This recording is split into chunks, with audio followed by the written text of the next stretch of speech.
Hello, ladies and gentlemen, and welcome to the Say Report. I'm your host, Devon Decker, and joining me is my host companion. That's right, everybody's favorite. It's Sagen Sarowick. How you doing, Sagen? Hey, everybody. What's going on, man? You know what bothers me? It is 2025, and the best solution for technology not working is literally just to turn it off and on again. I'm gonna be honest about that, because we sat down to record this week's episode. First time we're recording at the normal time in like 4 weeks, which is kind of crazy. I mean, specifically for the Say Report, we did our Adam Sandler show, and we usually do that. Though, that's over. We finished the Adam Sandler Cinematic Universe podcast this past week. Yeah. I'm not sure why I brought that up, because I don't want to cry here, but God, there's a lot going on. So who knows? Tears may happen. But yes, and I had no audio, like, at all from Sejan. The interface was working, like, it was picking up my voice, but I couldn't hear myself back. And yeah, I didn't know what to do in this moment. So I'm like, I guess I'll just like restart the computer, see if that works. And the fuck of it is that it works. So what was the problem, Sejan? Like, what did I miss? Yeah, it's an unsatisfactory answer, but it's kind of one of those things where, like, but at least it's working, and you got to kind of just deal. Look, man, you're talking to somebody that gets like severe anxiety over problem solving, so I totally get it. Not knowing what the actual issue was would bug me to no fucking end. I mean, and like at the end of the day, the actual issue was, it didn't start up properly, right? Like there was a communication issue in the startup process. So by restarting it, that communication issue is gone. That, though, is also 100% like copium. Like me coping with the fact that I do not know on like a molecular level why the interface decided not to work at the start of this episode. Yeah, I know. Do you really get anxiety from problem solving? Isn't that your job? Yeah, exactly. No, it's more about like issues that are like clearly solvable. Like say I'm playing a video game that is like, like say I'm playing like Myst or something, a puzzle game, right? And I come up against something. I know there's a solution. There has to be in order to move forward. And it becomes one of those things where once I start, I can't stop. You should see me with a crossword on in the morning. Oh, I get that. Especially, problem solving is something that I definitely get fixated on. I mean, I'm the guy who will like venture outside of my depth in a video game, find a boss that I am not supposed to be fighting yet, and then convince myself, no, I can beat this thing. Like this is not an impossible challenge. And then there goes several hours of my life. And with it, the enjoyment of the game. Generally, yes. And it's my fault. I know that. I am owning that problem. I don't know. I'm excited to record today, but I'm also not excited to record today. I went from having nothing to talk about, which we're going to start with, I think, to having what feels like almost too much to talk about. Mm-hmm. Yeah. So let's start with the Nothing Burger, the thing that I sent to our business channel as like, we're going to talk about this coming week. I guess it didn't update, or I'm in the wrong thing. Local radio telling the story of how Power of Love became the song for Back to the Future. Sent that at 10:19 a.m. this past Friday, 12/12/2025. Because I was I don't generally listen to like local radio unless I'm like at work and I know I won't be able to finish a song on Spotify. So I'll just switch over to Terrestrial Radio to just see what's going on in the world, right? It's sort of like my radio. What? Terrestrial radio. Well, it's not satellite radio. I don't know. That's what you call it. I think that's like the actual designation is terrestrial radio. And it's... Yeah, if you're in like a cyberpunk future and you're battling the corpos. So terrestrial radio then? Waka waka! But so I flip go over to it, and Hip to Be a Square by Huey Lewis and the News is on. Now, I like that song, Hip to Be a Square. I like Huey Lewis and the News. I'll just admit that. One of, like, the saddest things that occurred, I wouldn't be telling this story if I wasn't literally in Framingham, Massachusetts, like, less than 24 hours ago. But I had tickets to go see Huey Lewis and Jimmy Buffett play at Fenway Park, and our hotel was in Framingham, right? Because you can get on the train. It's not hard to get to Fenway from where we're staying. Because then we were also like heading out, I think, for Thanksgiving. I think that it was like a pre-Thanksgiving concert, and then we were going to leave from there because it was closer to our destination. I don't remember. But the day of the concert, Huey Lewis announced that he was going deaf, so he would no longer be performing live.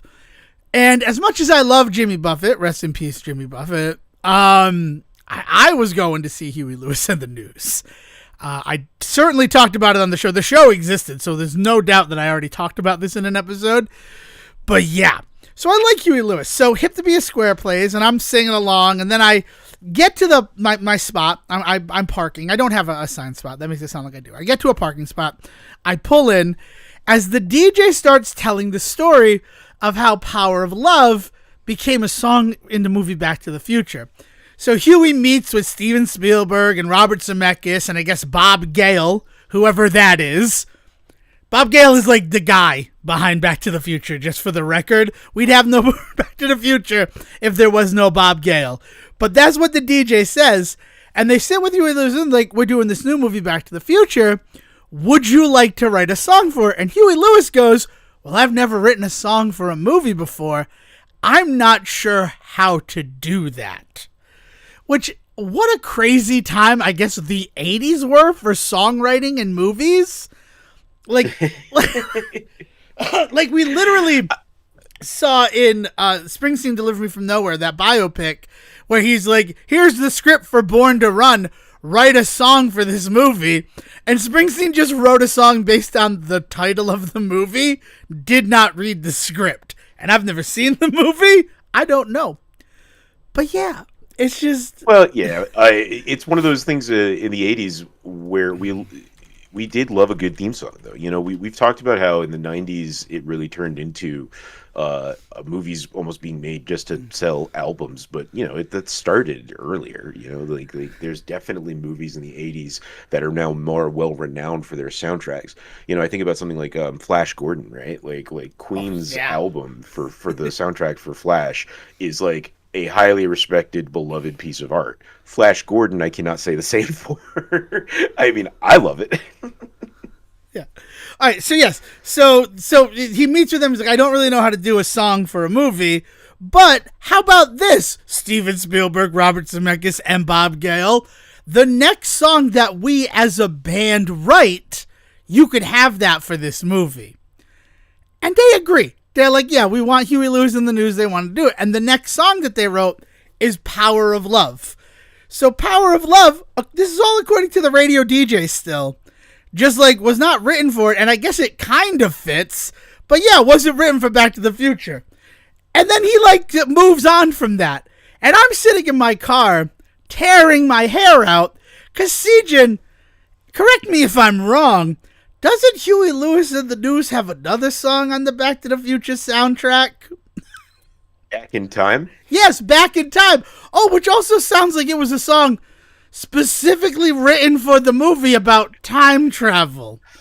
So like I'm not upset about the DJ like half telling the story, but what I am upset about is that in this modern world that we currently find ourselves in, where I'm gonna call it terrestrial radio, god damn it, because it is us against the corpos. That's what it is from now on. No, you're right. You are correct.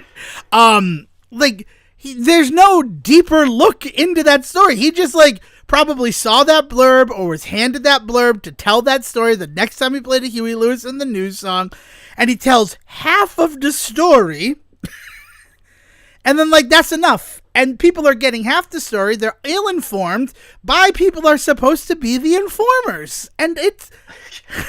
Here's the thing, man. There is no greater source of misinformation, and has been the case for a long time. There is no greater source of misinformation than early morning radio DJs. The amount of bullshit that they will pull off of any place now. Nowadays it'll be, I say nowadays, but for the last 15, 20 years, it's just been Facebook.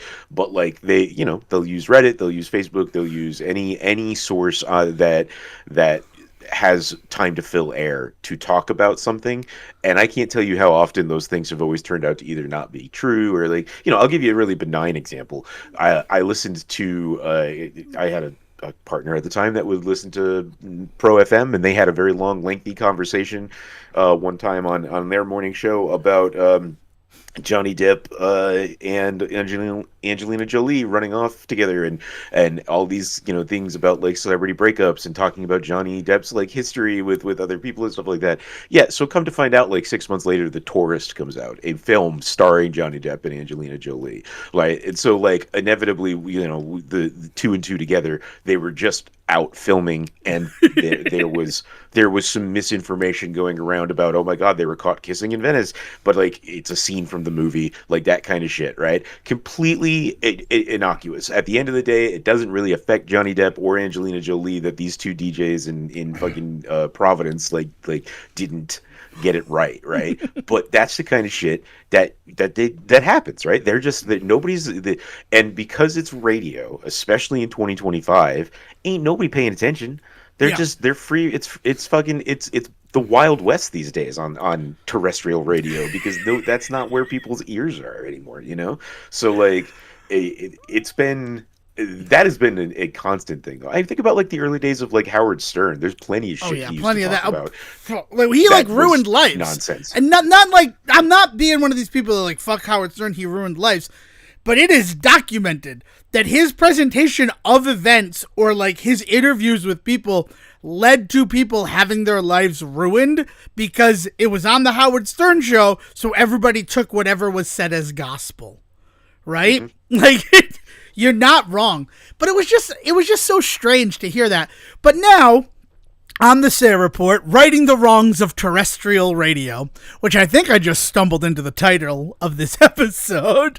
And this is from Wikipedia. So again, there might not be any truth to it, but it's a really good story.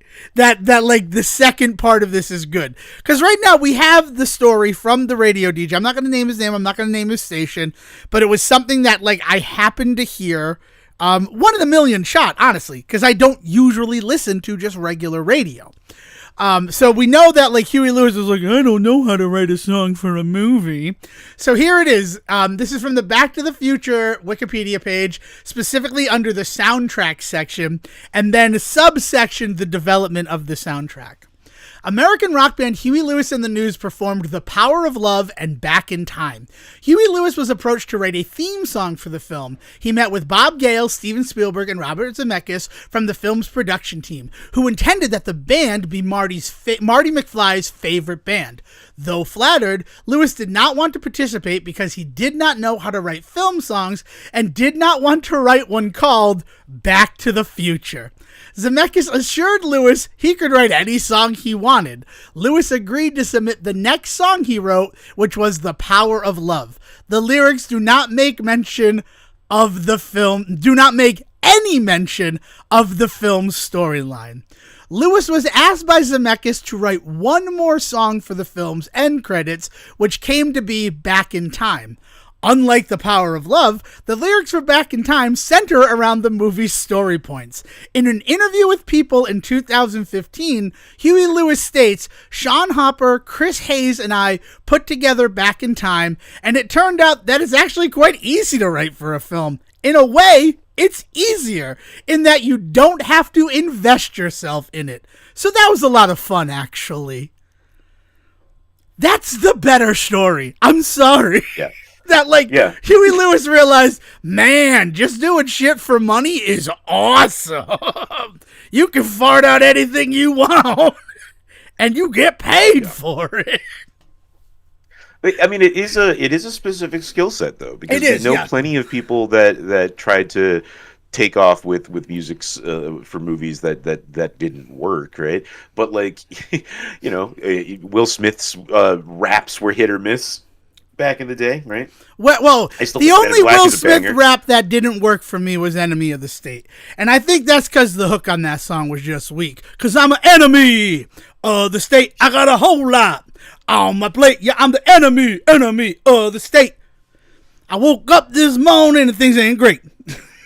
I've never finished that before. I've been working on that Enemy of the State joke since I saw Enemy of the State and was like, why isn't Will Smith rapping about this movie that stars Gene Hackman? I mean, you say that like he didn't have a movie where he raps about hanging out with Tommy Lee Jones. Can we talk about the fact that Men in Black, with Nod Your Head, is the second movie, right? But the first one is Men in Black, and legitimately, yeah, there are lyrics about, like, these are the actors in this film. Come see the movie. Yeah, no, there's straight up like references to plot points and things like that. Like, it just like Will Smith might be the only example of someone that's ever pulled that off and gotten like #1 hits. You know, I mentioned earlier like Flash Gordon and Queen, but even then, I don't think that they mention like much more than just like Flash. I don't know. I actually don't know it occurs to me that I don't know anything but the chorus for that song. He'll save every one of us. You save every one of us. Like, it is. Here's the sad thing about Queen and writing movie songs is that everybody fucking knows Flash. Princes of the Universe from Highlander. That one, he actually, like, it feels like they actually put some thought into to, like, we gotta write a song so that people will understand what this movie is about. And no, nobody knows Princes of the Universe anymore. Also, I think about Crosby, Stills, and Nash and their unused theme song for the film War Games. That is great. I love that song, but also I understand why this does not really fit the aesthetic of what we were going for. This makes it seem like it's fun that a computer's about to set off all the nuclear warheads in the world. That's not what we wanted. But then I also think, like, what would the theme song to Top Gun is? What is the theme song to Top Gun? I'm thinking of the song that plays while they're playing volleyball. But that would not even be like Danger Zone is what I think most people would consider the theme Danger song. Zone is what you were looking for. But sorry, you said music in Top Gun, and all I could think of was men homoerotically playing volleyball, playing with the boys, which is another Kenny Loggins song. Right? And I love Playing with the Boys. I think it's a great song. Also, what a wonderful segue into what we're going to be talking about after this. But I'm not taking that segue path. Just know, Quentin Tarantino and the homoeroticism in Top Gun, wonderful highway off-ramp that I'm blowing by to finish my point about the film Top Gun. Note that I am no better than Terrestrial Radio. I do not want to look like a hypocrite this episode, and I'm going to say a lot of things that are going to be a little hypocritical. I understand that. That's where my mind's at right now. I just want everybody to know that. Yeah, that's... to be hypocritical is to be human. Yeah, right? To err is human, right? AI never makes mistakes. That's how we know it's AI. By the way, Sejan, how are your 7th and 8th fingers doing this morning? Never makes mistakes. It just hallucinates. I hate that we've given it a name. I hate that we've given it's just fuck ups, like a cute little like, oh, it's hallucinating. It's like, no, it's wrong. It's better wrong. It does not make it okay that it hallucinates. That's so disgusting. I saw that too, and I'm like, I do not have the mental bandwidth to deal with AI hallucinations right now. Thanks, but no thanks. But also for Top Gun, while we just mentioned 2 Kenny Loggins songs, there's also the Cheap Trick song, Mighty Wings, which was the one that was originally intended to be the theme song from the movie, but Danger Zone is just the one that hit. And then there's also the love theme from Top Gun. Top Gun's a different movie about Bubblicious and, I don't know, Double Bubble, seeing who has the best gum in the country. I would actually watch this movie. The problem is Jerry Seinfeld has already been, like, attached as a producer, and we know how he works with this type of film. Pop-Tarts. Oh, my God. But the love theme from Top Gun, Take My Breath Away by the band Berlin. So, like, there's all different types of movie songs that can be written. And Top Gun is kind of the best example. Also something like Footloose. Because what do you think is the theme song of the film Footloose? Well, it's not Footloose, right? It's Holding Out for a Hero is pretty good. No, it's Footloose. Footloose would be it. That was the whole point of it. And it's more Kenny Loggins, right? Kenny Loggins getting the most coverage I think he's ever gotten on the Say Report in this episode. Well, Footloose, interestingly, is one of those examples, one of those rare examples where like the soundtrack kind of came out and hit before the movie even came out, right? Right, yeah. And there's a thing, like, if I'm remembering correctly. Mm-hmm. Yeah. I mean, the soundtrack, it might have hit alongside the movie, but honestly, for a long time, because you couldn't see movies again unless you went to the theater, it was the one that, like, everybody knew. More people were familiar with the soundtrack than the movie. But so you have Footloose. Do you remember? Oh, sorry. Sorry. Go ahead. No. Go ahead. Well, no, I want to know what you wanted me to remember. But Footloose as the theme song to that movie makes sense. But then there's also the Never song. That's a big banger from it. But it also has the love theme in Almost Paradise, done by Ann Wilson of Heart and Mike Reno from Loverboy. Like this beautiful duet. So it's like the 80s really were like this Wild West for like approaching pop stars to write music. And then that's also what leads into the golden age of Disney. Did I talk about the fact that like Frozen is basically the 2003 Tony Award winners coming together to form a Voltron script? Because it is. Because it's the people who wrote Avenue Q, but then through the voice of Idina Menzel. So yeah, man. Which also then occurred to me that like Lin-Manuel Miranda working on Moana, which was a few years after, that could have been like already in the works after the success of In the Heights.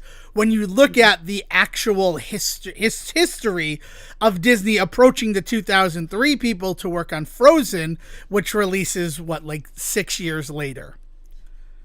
Like it's some interesting stuff that's out there in the world. And then Lin-Manuel just happened to also have another hit musical under his belt with Hamilton. So it makes that choice look so much better in retrospect. Well, what were you going to ask me about Footloose? Because I love Footloose. No, I was gonna like in terms of you mentioned Top Gun, and so of course I then had to think about like the soundtrack for Days of Thunder as well. Do you remember what the big song in Days of Thunder is supposed to be? I don't really like Days of Thunder. I'm going to admit that right here. So for me, like that is the movie that I think of when I think of Knocking on Heaven's Door. Knock, knock, knocking on heaven's, and like that is that is the song that I think of.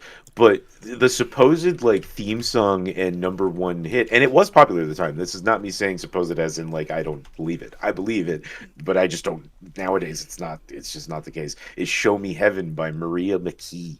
Okay. Yeah, a song that I'm Devon Decker, and I legitimately could not tell you that song right now. Yeah. And I've seen Days of Thunder too. It's not like it's a song from something I've never interacted with. Jeez, that is crazy to me. I really do dig that it does prove the point though of like sometimes the movie music that we interact with in this world stays with us forever. And sometimes it doesn't. You know what bothers me? Bringing it back to Ninja Turtles, which is another wonderful off-ramp that I could take, and I'm not doing it.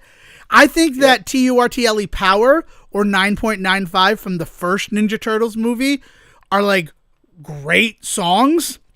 It pisses me off that Ninja Rap by Vanilla Ice is the one that everybody wants to talk about in terms of live-action Ninja Turtle music.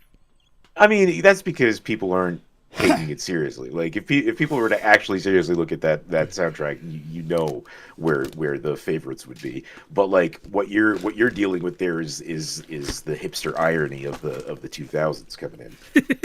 It is true. It is very true. I mean, I am glad that part. The bad one. I mean, the bad one, but it's also like not to be that like Partners in Crime. I don't really know anything about them. I do know Technotronic. So, like, Spin That Wheel from the first Teenage Mutant Ninja Turtle movie, or Rockin' Over the Melody. No, Rollin' Under the Beat is actually the name of the song. It might be Rockin' Over the Melody. Also by Technotronic from the third Teenage Mutant Ninja Turtles movie. Like, I know that band, so I know those songs. But then you look at something like the Vanilla Ice song in Ninja Turtles 2. We've already talked about how that film was, like, genetically engineered to appeal to the children who were unable to see the first movie. And that is why you got Vanilla Ice in that film. And you don't have Casey Jones, murderer Casey Jones. Wonderful stuff.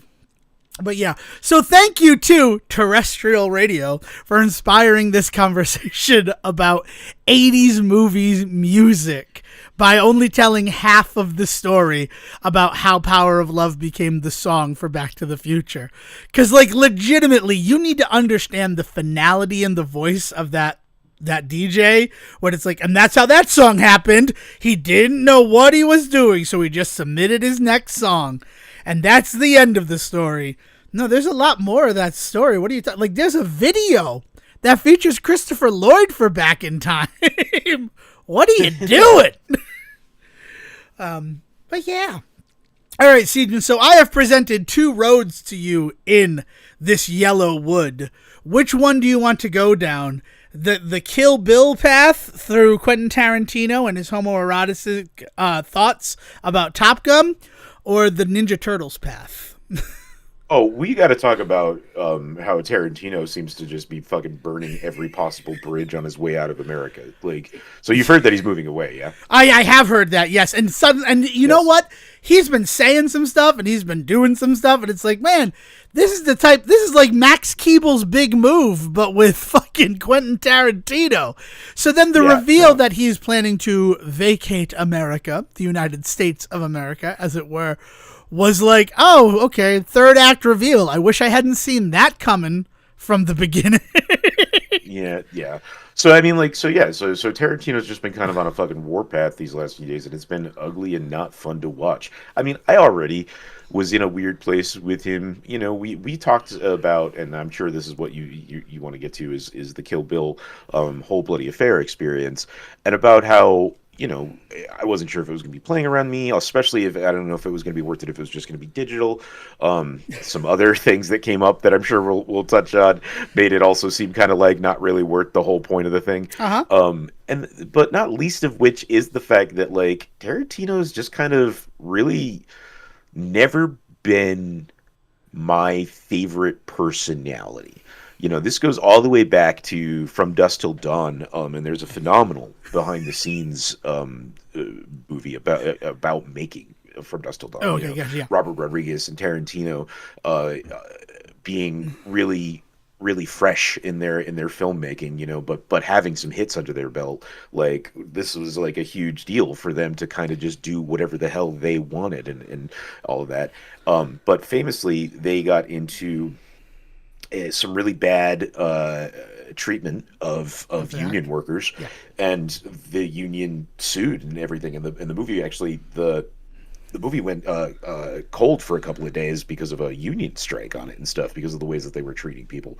And Tarantino had some choice words to say about it. I can't speak to Robert Rodriguez right now because I don't remember him saying much. I remember Tarantino doing his Tarantino, like, arms flailing shit about how the unions were not listening to the actual guys on set, but the guys on set are the ones that went on strike. So I don't know what you know what I mean? Like, he clearly was trying to, like, manipulate it. And so didn't feel good about that, right? And that was really kind of one of the first things that I picked up on was, you know, later in my life when I watched that and saw that, I was just like, well, that's not cool, right? And then it's slowly just been more and more bricks of, man, how uncool can you get this whole way, you know? And, like, so this latest shit is just nonsense. I mean, I want to profess my love right here and right now for both Paul Dano and Matthew Lillard. I don't know what kind of fucking strays they needed to catch for that shit.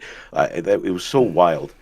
I mean, at the risk of spoiling our very special episode for this December of 2025, I was about to dedicate an entire 90 minutes to 2 hours to my love for Matthew Lillard. Paul Dano, not so much, but that's just because he's not in that film. But I could think of a bunch of other Paul Dano films that I would lavish praise upon him for his performance. It's just that he's not in the film Hackers, so I'm not going to talk about how fucking good Paul Dano was as serial killer. So sorry about that. But yeah, so yeah, the Say report. I hope that we're not going out on too much of a limb by saying we like those two as actors. Yeah, Matthew Lillard and Paul Dano. For and the idea that somebody's career looks different than the normal, what we consider to be a successful career, does not mean that they're not successful in and of their own world. You know what I mean? Like it's just such a wild thing. People pointed out that there's probably some bridges burned there. I mean, sorry that I'm using that term too much, but there's probably some past experiences there that we maybe don't know about. And I can maybe at some point he offered a script to Dano and Dano really like burned him on it, but like it just was a wild fucking thing to just like why I mean, like Paul Dano's not one of the bigs, like if he had taken a swing at like Clooney, which would have been funny if you consider From Dusk Till Dawn, but I mean, if you take a swing at somebody like Brad Pitt or Johnny Depp or somebody who's been in this business a long time, is quite successful, can take it on the chin probably without too much worry, and on top of that, he might actually have a point about. Well, also, let's talk about the hypocrisy, meaning you're human. Quentin Tarantino does not have the traditional Hollywood success story either. He is somebody who like made his own way through Hollywood and did but things his own way. I think that he would consider himself successful in the same ways that other people, right? Money and the power that comes with being able to just do whatever the fuck you want on a movie set. I guess that's fair. Yeah, is a level of success we all can appreciate and understand, yes. Right? Whereas like somebody like Matthew Lillard, who has become somewhat of a more niche actor and has a phenomenal cult status, but it is cult nonetheless, and he, I think, is fully aware of that, has embraced that in a way that it makes him even cooler in my book, right? Like the way that Matthew Lillard has kind of embraced his second act of being the horror movie guy is awesome. Rumors of him coming back for Scream. I love him in the Five Nights at Freddy's movies. Like it's cool to see him doing that. But I think that there are people out there that would look at his career and say, I don't consider that a successful career, which I think is incorrect, which I think is wrong. Right? Which if anyone ever said to me, I don't consider Matthew Lillard's career a successful career, it'd take a lot for me to not punch them in the face. I'm sorry to say that, because you talk about that's basically what Tarantino said, right? Like that's kind of exactly. Yeah. And I gotta tell you, I'm not afraid of. I can't think of any of the names that I want to. He was a gecko or something like that, and this is because there's going to be a little reveal about me and Quentin Tarantino before this story is over. But yeah, like if I'm not afraid of him, I'd punch him in the face for that. Like if I were there, like what the fuck are you talking about? I mean, I also. And again, this is weirdly going to play into when we talk about Ninja Turtles a little bit later in this episode, a bit deeper. But like, there's a little bit of anger in me, and sometimes I would like to punch a couple of these people in the face because like they kind of need it. I'm not saying I got to knock them out, but like you just need that like wake up. What are you doing? Why are you doing this? But like, as far as I'm concerned, from where I'm sitting, and not to assume anything, but from where you're sitting as well. Somebody who's worth 10 to 15 million estimated, like Matthew Lillard, that seems pretty fucking successful to me. Right? Yeah. Like that's, I don't know. Yeah, I mean, and no, I agree. Like, yeah, there's that, but I think also from a artistic standpoint, as an entertainer, I think he feels rather fulfilled. Like, right. I'm sure there are projects he wishes he could have done, but that's true of every artist, you know what I mean? But like, it's not like the stuff he's done feels like it's been a slog. I'll point to somebody that does kind of have that career a little bit. There were a few years for Nicolas Cage where it looked like he was not enjoying what was going on, but he had to be making movies, and we now know because of all of the stuff that happened with him and Enron. So he ended up having to make a couple of movies that were not top quality. We'll put it that way. But I mean, but he has turned that around, right? I just rewatched the National Treasure films last week on cable. They're just like, we just need something on in the background, and we ended up watching through National Treasure and National Treasure Book of Secrets, and I'm like, nice. These are good movies. They are legitimately great films, and I I was happy to be reminded of that. Also, before we drift too far away from Dusk Till Dawn and George Clooney, who again, I am going to pitch it this week because it's filling a hole for me. Literally, that's why I didn't have anything else for the show until like 5 minutes before we sat down to record. Have you seen the interview with Tarantino about they cast George Clooney in from Dusk Till Dawn because Robert Rodriguez was like, yeah, he could be your brother. You two look like you could be brothers. So we should cast him for this movie. Like, as if that's the only calculus that went on in their heads was, well, we need someone for this vampire stripper movie. Well, George Clooney kind of looks like Quentin Tarantino. Let's book him. Not because he's one of the biggest names in television right now. Let's try to capitalize on that. No. It's because he kind of looks like Quentin, right? I see it in the right light. I don't. But, like, that video has been circulating in the wake of all the Paul Dano and Matthew Lillard like teardown, specifically because like how are you going to give somebody shit for being like in horror movies when one of your claims to fame is a horror film? That well, and let's get down to the real nitty gritty of it. It's not like his acting is that great. Like as somebody that throws himself into all of his projects. It's not like when he shows up on screen, you're like, oh, this is it. This is the big acting moment. When Quentin Tarantino, I specifically think of how kind of let down I was by his acting in specifically Django, a movie that I otherwise love. Yeah, I mean, I would say Quentin Tarantino is that type of actor who winds up on screen and you're like, oh, look, it's Quentin Tarantino. You're never like blown away by what he's doing. It's like, oh, okay, here's the scene that Quentin Tarantino gave himself in this film. One of the surprising moments for a Quentin Tarantino in film is something like Little Nicky.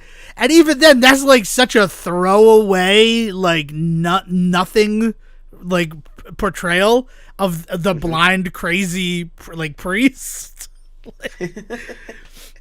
I don't know. But yeah, so that is good though. Like watching him talk, like, yeah, we should do it. But also, like, we're talking about uncool, and you're talking about uncool in one way. But like, also a lot of stuff has come out about Quentin Tarantino that like reveals that like, oh, like you were one of those people. Like you were a theater kid, and I say that we're both theater kids, but like there are levels to theater kidism, and he was that lowest level of theater kid. Because speaking of Top Gun and homoeroticism, there is that wonderful moment in True Romance written by Quentin Tarantino, one of like the first things that got him out into the cultural consciousness, though I think True Romance technically releases after both Reservoir Dogs and Pulp Fiction, right? I'm not 100% on that. It might be between them. It could be the Oreo in there. I'm going to check real quick because I have a computer in front of me. But True Romance is also not considered one of his quote-unquote 10 films, right? Because it's not directed by him. Yeah, because he only wrote the screenplay. It's a Tony Scott. Or is Stone just do... It's Tony Scott. Yeah. But then Stone is Natural Born Killers, right? Yes. Which I don't know about that. But yeah, it's Quentin Tarantino and Roger Avary. It's 93. So he did do Reservoir Dogs, and then he wrote True Romance. And that was kind of like the whole thing. So like, this is written by that kid who made Reservoir Dogs. But like, imagine if a competent director had his words in control. That's a lie. But that was certainly a thing that a lot of critics were saying about the film at the time. Because, you know, Reservoir Dogs, I love Reservoir Dogs. And it hit for some people, but some other people were like, what is this? Like, the 1-2 of that in Pulp Fiction is why you and I are talking about Quentin Tarantino right now. But he told the story of that whole thing about Top Gun being this homoerotic dream, like, thing, and the whole point behind it. It was to, like, make America gay. God damn, like, Jesus. That used to be like a party trick that him and Roger Avary, when they went to parties, they would just start doing that conversation. So it was like a scene that they wrote and developed to perform at parties. And that to me is the lamest thing I've ever heard.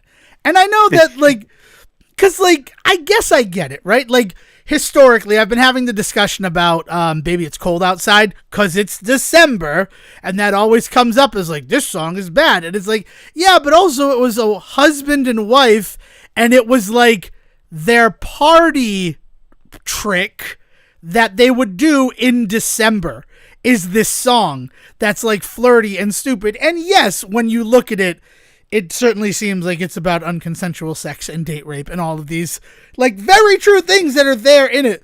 But then like also step back and think that it was like two creatives who were like, people are going to want us to do stuff when we're at parties. Why don't we do this? Like, I think about the idea of rehearsing what you're going to do at a party, and that just makes me want to throw up in my mouth. And I mean, because it's like, it's not like I wasn't a party person. I went to parties, but I surrounded myself with like, Siegen and I never had like a scene that we would put on when we were at parties. We would, just as we do every week with the Say Report, think of some, like, notice some topic that was going on, and then go into a scene off of that. Like, we were improvers, right? Which is, again, a whole other level of theater kid, like, hierarchy. I get it. Like, again, I said, I'm going to sound like a hypocrite this episode. I understand that. But it's like, that is more fun to me. Like, just being myself in the way that I do it. Like, the idea that this is an old party trick we used to do. Like, I've never said to you, the one thing that I've ever put into a script that could even be, like, even remotely related to that is, how much do you think Batman pays Alfred? And it's not like every time we're at a party, like, I'm looking for the opportunity to insert that into the conversation for us to go off on that conversation. Because as far as I'm concerned, I've used that particular bit. It's time to develop the next bit. Well, because what you're talking about is what's called an icebreaker, right? Like, that is the quintessential, like, I've got a couple of questions in my back pocket that I ask everybody just to kind of get talking to somebody new. And, you know, not everybody has those at the ready. Some people are really good at just pulling them out of their ass. But, like, having one prepared is not a bad no, it's a total thing that people do, and I understand that. But then I don't know if, even if I wound up like putting it into a script and it was successful, I don't think I'd ever like proudly boast about the fact that like, yeah, this used to be my party icebreaker. I mean, that's not, but even that's not that bad. Like, I don't consider that nerdy. It's the second that there's another person involved, the second that you've shared this idea, and then it has then grown into a larger, because like, that is when it starts to get out of hand. Yeah. So like, if Siegen were walking around like, oh, I got this whole, well, even if it were me, right? I will work on me. If every time I went to a party, I was like sitting and I'm like, you guys ever think about how much Batman pays Alfred? Like, and then that started a conversation with people. Like, that's a great icebreaker. But if Siegen and I did like, all right, cool, so I'm going to do the Alfred line, and then you come in and be like, oh, we'll work on it, and we'll workshop it. Like, that's the thing. It is the thought in my mind of Roger Avery and Quentin Tarantino workshopping the Top Gun conversation for the next party. Oh, they really liked that bit where you talked about the volleyball game. Yeah, we got to make sure we put more of that in there. Maybe lose some of the locker room chat. Like, okay, cool. Like, live your life. Yeah. Is I guess where it is for me. But Tarantino, I mean, all this is not to say, not to ignore some of the worst shit that's come out about him. You know, the ways in which he might have, or definitely did in some cases, enable Weinstein's shitty behavior at Miramax. You know, and like the way that Uma Thurman was then treated on the set of movies like Kill Bill, right? And it's just there's just been so many things about this dude that have come out over the years, and it's just gotten worse and worse and worse.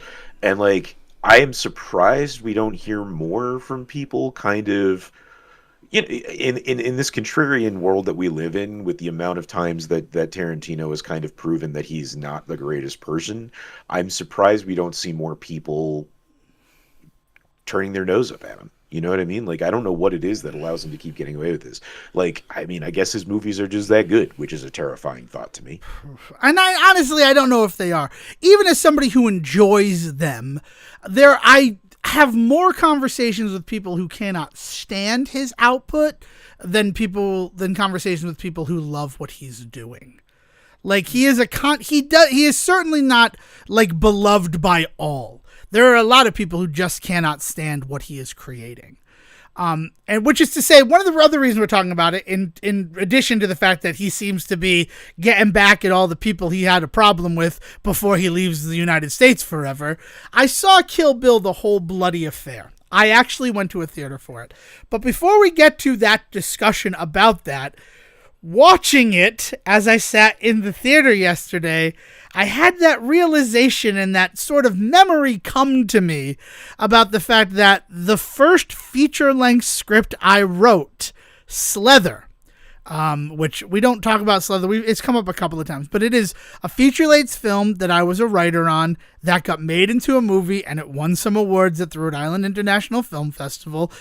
Like, that's just the fact. That's part of the tapestry of Devon Decker. And there was this moment watching Kill Bill where I'm like, hey, remember in that script you wrote when you were 18 years old that was just It's the Great Pumpkin, Charlie Brown? Spoilers, the plot is literally It's the Great Pumpkin, Charlie Brown. It's a Halloween movie. Literally, the characters are named Charlie and Linus and Sally and Lucy and JB, who is a Jack Black, but he's mostly just JC, Joe Cool. Like, because he's Snoopy. Let's just talk about it. I don't think I can get in trouble. First of all, the movie's been out for a while. Second of all, like, the Writers Guild of America, I'm registered as a writer on it. So, like, I think I could talk about my work, right? They never, like, officially bought me off of it. I'm just like, in case something happens to me, this could be a possibility. Just everybody pay attention. But the Great Pumpkin in our film was the Great Quentin. And it was because at that time, Quentin Tarantino had that type of money where he was like scooping up and creating his like club of creators. Like, he had scooped up Eli Roth via Cabin Fever. And then Eli Roth was like, that's how we got to make Hostel. That's why Eli Roth is the Bear Jew in Inglourious Bastards. He had scooped up that film Hero, which was totally a film that he had nothing to do with creatively. He just bought the international distribution rights to. Jet Li, right? I don't know if Jet Li's in here. I think he might be. It has been too long since I saw Hero. Hero, Quentin Tarantino, 2000. Yeah, it is. Can you get big for me?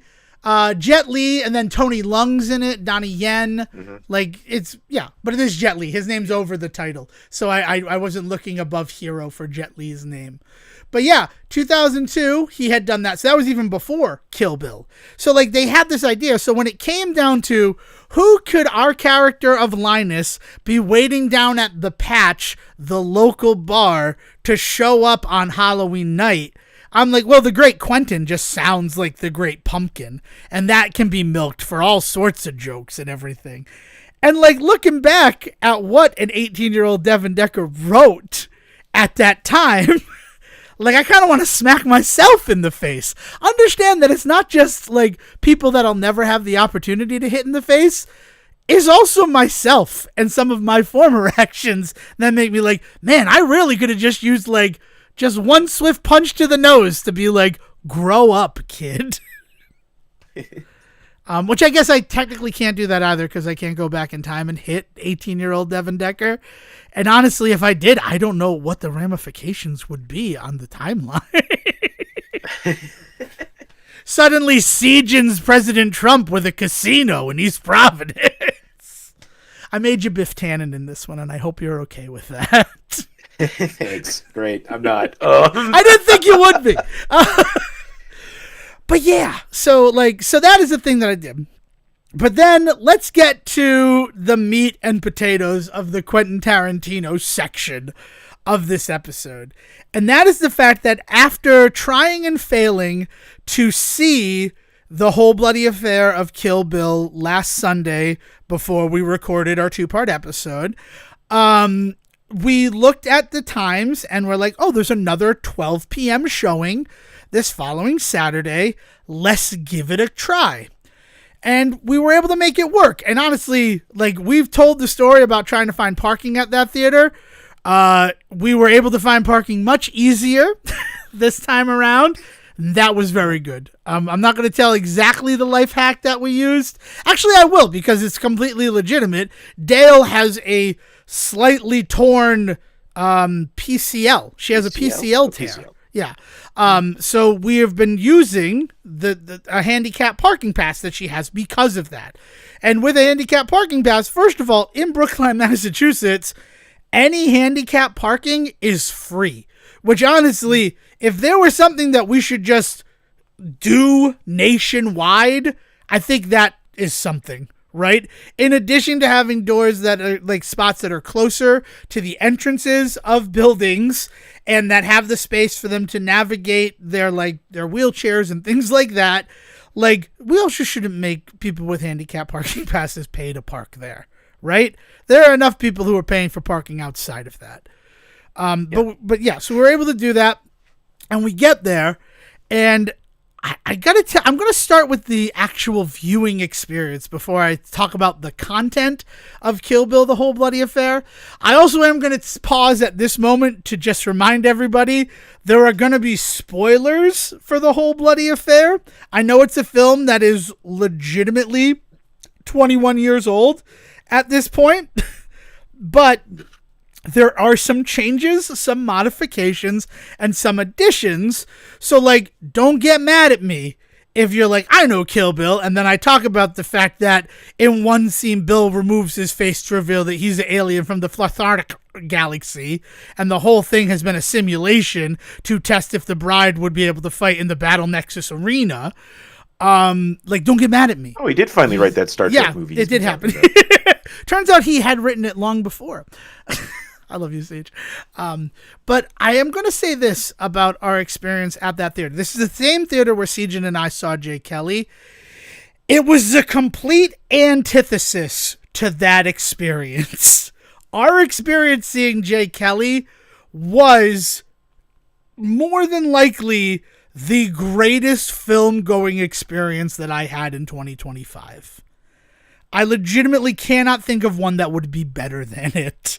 In terms of just, everybody was there on time. There were not people coming in after the film had started. Everybody pretty much stays seated the entire film. It wasn't a bunch of people getting up and going to the restroom. There was not a lot of side chatter. I didn't see a single cell phone or flashlight used during the film. And that was not the case for Kill Bill, The Whole Bloody Affair. And I mean, I want to say that that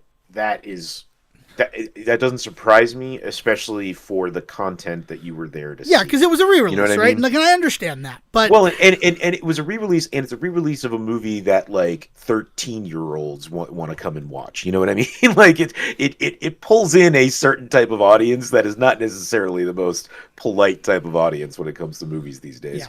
So I will say that was a little disappointing, especially when I reveal the other thing, because it's one of those things where, like, the presentation of Kill Bill, The Whole Bloody Affair is listed as being 4 hours and 35 minutes long. So I prepared to be seated in a movie for 4 hours and 35 minutes.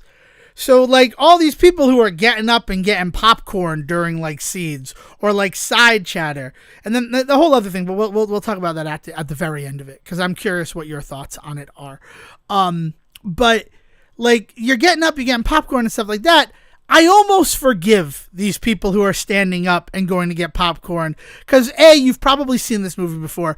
B, there are a lot of moments of what would be considered downtime in the Kill Bill film, right? Like, I don't think that's like a crazy incendiary thing to say. There's a lot of anticipation that builds, or there's a lot of talking before like a big fight sequence. So yeah, like and if you've seen the movie, yeah, this is the time that I can go use the restroom. This is the time that I can go get more snacks. I am upset about something that happened at The Whole Bloody Affair. And one of the main reasons why I'm upset about it is, Siegen can attest to this, we had discussed whether or not something that does happen in the film would actually happen in the film. Do you remember that conversation when we went to that, what was clearly a police sting Dunkin' Donuts? Oh my god. Yeah. Yeah. Yes. I remember the police sting Dunkin' Donuts, sorry. But what was the conversation? Was it the conversation was whether or not you include an intermission in a presentation like that. Yeah, I thought we were getting there, but I didn't want to step on your line. No. Yeah, the idea of, like, is it going to be a la the Hateful Eight roadshow experience where they put an intermission in? And what does that mean in the grand scheme of putting the two movies together? Yeah, exactly. Because it weirdly sort of feels like, well, if there's an intermission, it's kind of, even if the intermission is where the intermission was in how these films were released, how is this different than watching it at home, coming to the end of the first movie, and then being like, all right, you guys have like 10, 20 minutes to go use the restroom, get another snack, another drink before we start the next movie. Like, what is truly special about this experience if you're still separating the first and second part? Yeah. Did you at least get to see it on film this time, or did it end up being digital again? No, it was seen on film, but then I also had a real thought about that, is that I've already seen the Kill Bill movies on film, because that was the only way they were released in 2003 and 2004. So maybe digital would have been a different experience that would have been worth it. I didn't see it in 70 millimeter the first time I saw it. It would have only been like the 35 or whatever the standard was. So I did get a different experience by seeing it on 70 millimeter. But like, when the intermission started, an intermission that was not announced beforehand, was not on the ticket, I did look back and research, and had I done research on these actual showings, both at the Coolidge Corner, the Coolidge Corner Cinema, and at the showcase that we almost saw it at after things didn't work out that last Sunday, it does mention that it is presented with an intermission. And I have to be honest with everybody, if I knew that ahead of time, I don't think I would have gone to this presentation. Yeah, on the one hand, I understand where the whole kind of event, like, it makes sense to me why on paper this would be one of the ways that would be considered to present it, right? Yeah. But I feel like it's too little too late. That should have been the way that Kill Bill came out when Kill Bill Volume 1 came out, right? Like, that should have just been it. We should have gotten both movies at that time. And sure, if you're worried about people not wanting to sit down for a bit, then throw an intermission in there, right? Like, that should have been the way that it was offered to us originally, but it wasn't. I think that what's happened is the opportunity for that specific experience with the intermission, with the intention of it being, this is not just a movie you're watching, this is a movie you experience, right? Like, everything about it. Like, it lost the right to be able to be that. Once they decided to split it up like they did, it was never going to be that again. To me, the only way that this makes any sense is if it is edited together, one long experience. But then when the intermission comes, all those people who are getting up during the first part, it's like, well, you had this coming. Like, you had an intermission when you could have done this. Again, I do wish that maybe, like, when the ticket was ripped or in front of the house, it said this would be presented with an intermission. And then also, ideally, the length of that intermission. Because when Siegen says the opportunity to do this film with an intermission has passed, one of the significant reasons I personally feel that way is that in 2007, I saw Planet Terror and Death Proof in cinema with a intermission. And I certainly hope that you could hear the air quotes that I put around that, because since that movie happened, I will no longer leave this theater during an intermission. It will never happen. The same way that I have always stayed for the credits of a movie. It has always been part of the theater going experience for the Decker family. It is how I was raised, that these are the people that worked on the film. And if we're seeing it in a theater, we're going to stay for this. Not necessarily at home, because my father would always be like, why are we watching the credits? And it's like, well, if we're going to watch the credits in the theater, we should start watching them at home, because if it's a movie that we haven't seen before. Like, that's it. Like, if it's a movie we've seen before, yeah, we don't need to watch the credits. We've already given our time to the creatives who are behind the scenes on this film. But it's how we are. But the second something truly significant happened after a credit sequence, I'm not talking Ferris Bueller being like, it's over, go home. I'm not talking about the end of the Muppets movie where Animal ends up like destroying the screen. I'm talking something like Iron Man. Yeah, I'm talking Nick Fury at the end of Iron Man setting up the next fucking movie. Like, there's no way that I'm not going to stay until after the credits have rolled. Because there might be something. Honestly, for me, I think the one that made me like realize that we need to start, like, we need to stay no matter what. Because like it was when I was in high school, so we'd like have tickets to see other movies or things like that. And we wouldn't like work credits into that mathematics. Was when I went to go see Pirates of the Caribbean, Curse of the Black Pearl. And they let us into the theater while the credits were still rolling. And before I saw the movie, I saw the after credits scene for Curse of the Black Pearl, which was something. Going to talk about how that's the thing that happened to me. And I'm like, okay, so they are putting... But you're talking about going to see Planet Terror and Death Proof. And being told there's an intermission, but then there being content. Yes, that. Sorry, I did kind of lose the thread there. Yeah, there was content that was part of that experience. And the person that I saw it with, you know who they are. We're not going to say their name.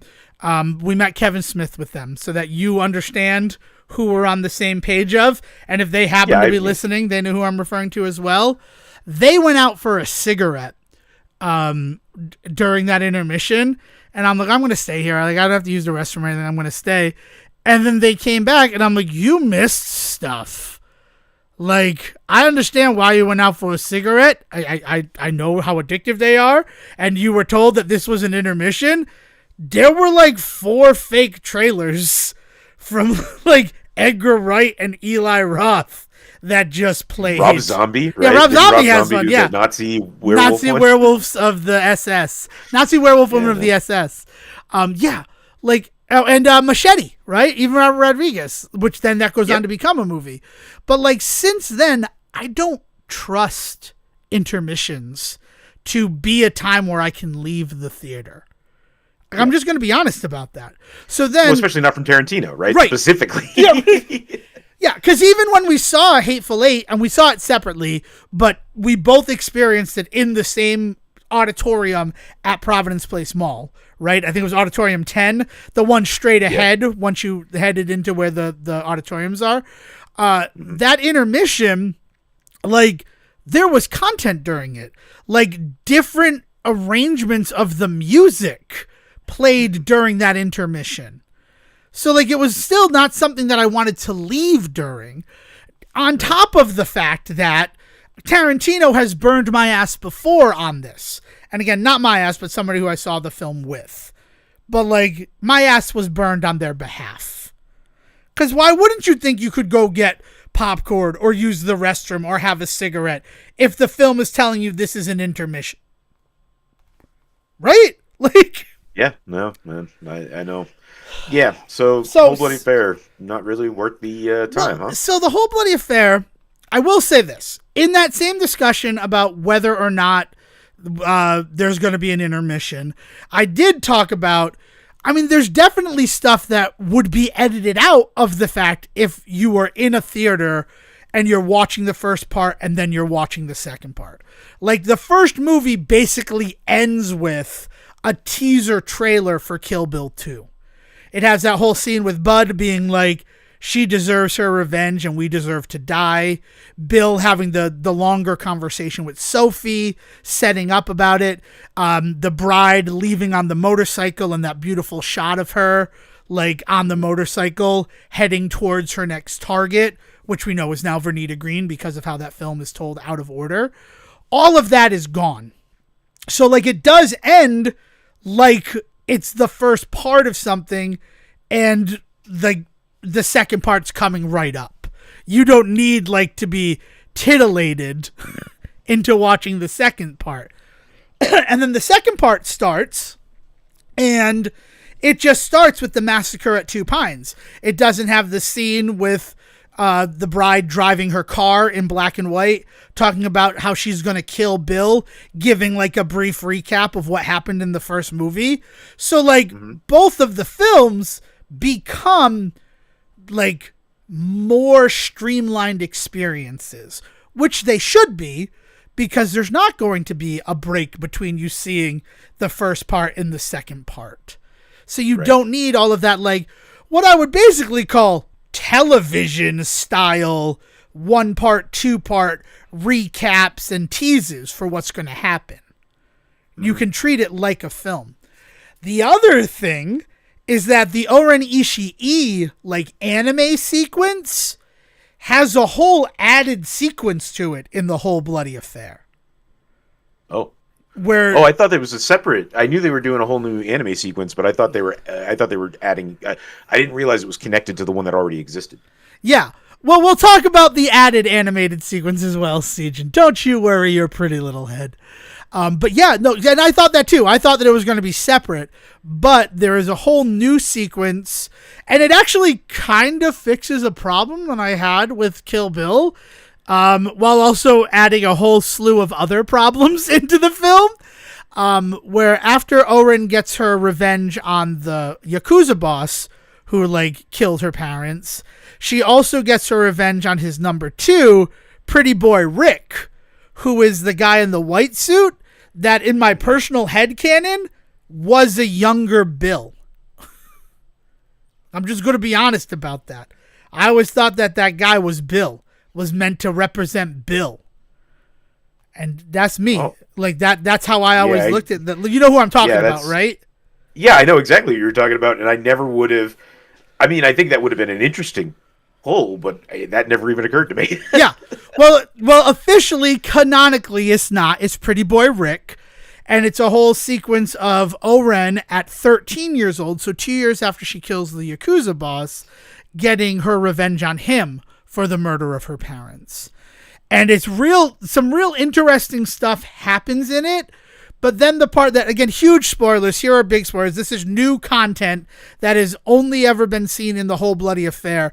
And apparently it has been there since the 2006 like time that this was showed at the Cannes Film Festival and the times that it's been shown at the New Beverly. Because like the other thing is that this 2025 version of the whole bloody affair is a whole new package. So that new animation that you were alluding to, that's what they're talking about. Because people in the know that the Oren sequence has already been extended for the whole bloody affair.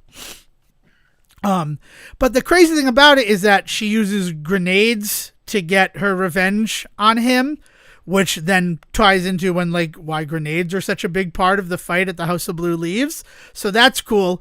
But there's a sequence where 7 to 8 grenades go off in an elevator where Pretty Boy Rick is, and he has Oren's leg pulled in that elevator. And it's like, how does she not lose her leg if that explosion was devastating enough to destroy an elevator? How is that not part of her character? That she got shrapnel in her leg, so that's why she walks with a slight limp, but she's still a deadly assassin. So you have that whole added 13-year-old moment, and then it goes to what you know from the movie where she's in the red kind of Trigun looking suit, and she shoots the guy through the head, and then we see the 2 ladies he's with look through the hole in the back of his head and react to what happened. So that was cool. So that was an added thing. The thing that I was really hoping for and was excited about is that the fight with the Crazy 88s in the House of Blue Leaves was in full color. It didn't go black and white. And I'm sitting there the whole time don't go black and white, don't go black and white, don't go black and white. Because the additional Oren stuff and that fight not being in black and white was stuff that I was hoping would happen to make this experience watching the whole bloody affair worthwhile. So those were changes that did enhance the experience. But then the intermission happened, and I got to tell you, like, have you seen Knives Out, Don't Wake the Dead Man yet? Or Wake Up Dead Man? Wake Up Dead Man is the name of the movie. I have indeed. You have? I saw it in theaters. You son of a bitch. We're actually going to talk about it then. I'm saving it. But to talk about a little thing, just a little soupçon before we discuss that film, Dale, about an hour into it, was like, I got to pause it. I have to use the restroom. And we paused it. And I don't think I was ever able to get the same momentum that I had built up before we paused the film for the rest of the movie. That's a shame. And that, yeah, right. And we're going to talk about it now that I know that you've seen it. I would love to discuss the actual movie if that's all right with you. So then I'll bring this one. I'll finish up everything I have to say about Kill Bill so we can talk about that, because I still have the Ninja Turtle thing that I want to touch on it brief before we go. But that intermission, like, it kind of killed the momentum that had been built up watching the first half of Kill Bill. In the same way that, like, the momentum is kind of killed when the first DVD ends and I have to put in the second DVD. Or the first streaming ends and I have to put on the second stream. Right? That it's not just a cohesive thing. God, there's part of me that wants to do a fan edit. Not even like a fan edit, but just edit it into one video file. But then the other thing is, so intermission comes up and I'm like, I could use the restroom. Like I want to use it, but there's not like a countdown to tell you when it comes back. And I don't want to miss anything. So then the second part comes and it largely happens the same way that it happened the first time I saw the film in theaters. Like I said, it's just the opening part that's gone and then everything else just happens. And then it's a new credits roll. And I'm like, well, I know for a fact that after the credits, because I was kind of feeling like I wasted my day. Like I was about 90 minutes from home in order to see this because it wasn't presenting anywhere close by.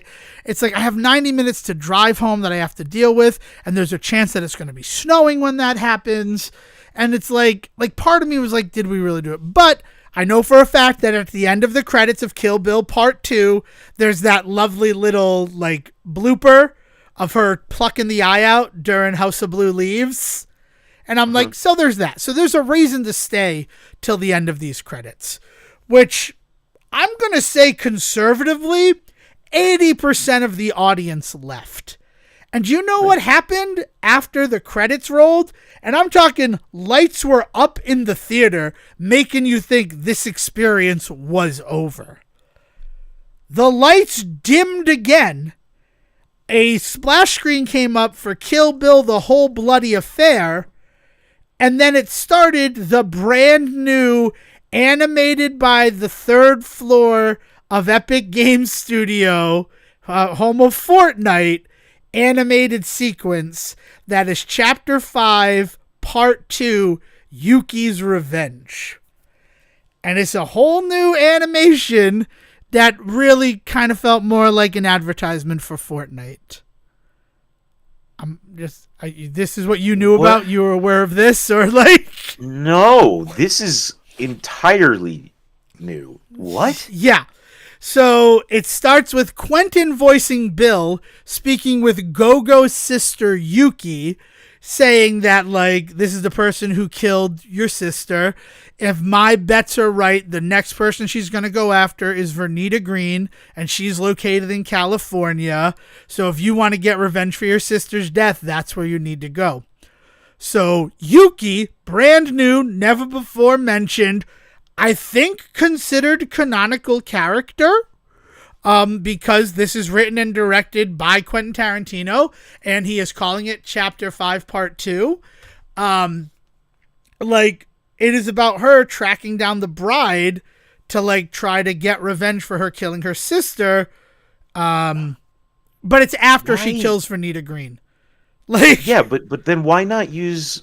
Because one of the biggest seeds in Kill Bill that ends up never paying off is Green's daughter, right? Yeah, she's the one where the daughter walks in and sees what happens, and she says, Nikki someday you can come after me. Like that's the whole.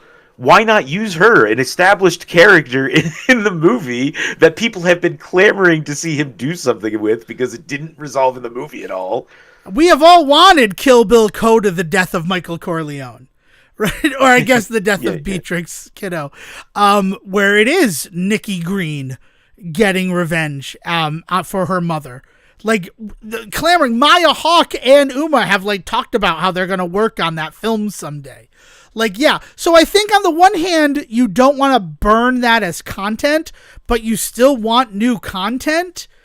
And yeah, but it is so Fortnite coded down to the fact that when they get shot, like, pixels erupt from them the way they do in the game, not blood. At the very end, when the bride ends up killing Yuki, she vanishes into, like, the blue tractor beam that people die in Fortnite with. So it's one of those questions of, like, did any of this fucking happen? Like, you see Skull Trooper, you see so many, like, Peely is there. Like, he sees what's going on, he comes out of the house with a shotgun, and the bride looks at him and says, get back in that fucking house. And then he's all sad as he goes inside. I don't know a lot about Fortnite, but it was characters that I knew, and it was assets from Fortnite that just made the whole thing feel really insane. God. This is like Star Wars level. They actually announced the Emperor was back before the movie ever came out in Fortnite. Yeah. And, like, if you were paying attention to the advertisements in Fortnite, then you kind of knew this already. But, like, who the fuck was that? Right? And so, like, there was also a huge thing with the Halloween Fortnite stuff that happened this year, where they used a bunch of popular mascot horror characters, like, in Fortnite. They added them all, and there was, like, lore drops for those games. So people that never played Fortnite but were really into these horror games suddenly found themselves having to play Fortnite in order to get story content, so they knew what was going on in the games that they've been playing. Yeah, it's wild. And the most wild thing is, you know what slurp juice is in Fortnite? Yes. Okay. Yeah. So there's a moment where, like, it's the split screen. Yuki is watching the bride as she gets back to, like, the hotel that she's staying at. And she drinks slurp juice. And on the screen, it says, a special concoction created by Bill he calls the blues. Which that feeds into the actual movie, right? In the fact of, like, the truth serum. I can't think of what it's called. It's like undisputed truth. The undisputed truth serum. And the fact that in addition to being a kung fu master, a sword master, Bill is also some sort of crazy, like, chemist who comes up with all sorts of chemical warfare as well. Like, they tie it into it, but legitimately... Well, I think it's more that he's an expert in poisons, essentially. Yeah, it's like, that's like, you know how they all have their specialty? Yeah. It turns out that Bill's specialty is probably something more related to that, to chemistry. Still. But then they also take the time to tie in the Kill Bill story to allow Yuki, an unknown character who we don't know her abilities to fight, right? She takes slurp juice called the blues in order to be able to go face-to-face, toe-to-toe with the bride. And we also see the pussy wagon get destroyed, which, like, that is a connective tissue to when she meets Esteban in the final chapter, where he's like, I heard you were driving a truck. Like, yeah, now we know what happened to the truck. It got destroyed while she was fighting off Gogo's sister, seeking revenge. In Fortnite. In a Fortnite world. Yeah. Fuck me. Yeah. But, I like, hate this world. on the one hand, it's just like, I mean, it's cool that this is, like, new canonical content.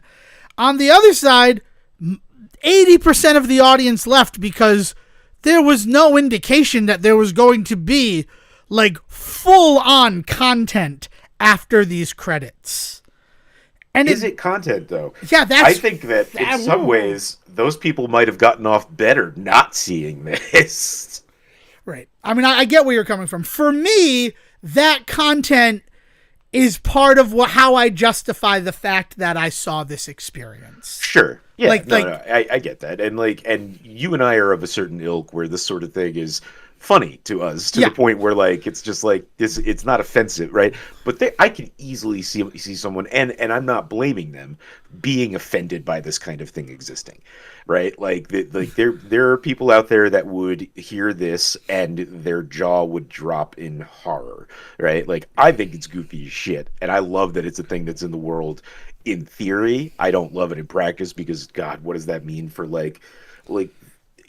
I just can't wrap my head around Quentin Tarantino being involved in this decision. Like, I think that's the one part that really gets me. Everything else about it I can understand because that's just the marketing machine these days. Fortnite is part of every marketing package that comes out. Which is where we're taking this time to announce that Devon and Siege are coming to Fortnite.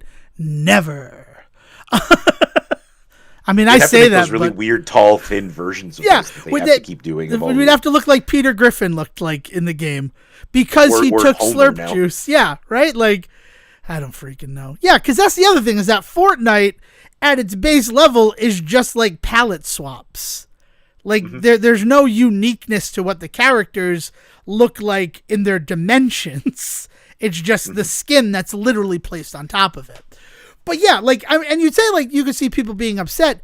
Dale, at the same time, is like, it was new canonical content. So again, it makes that. She's like, but at the same time, I had to watch a fucking Fortnite commercial. Like, that's what that was. That was a commercial for Fortnite.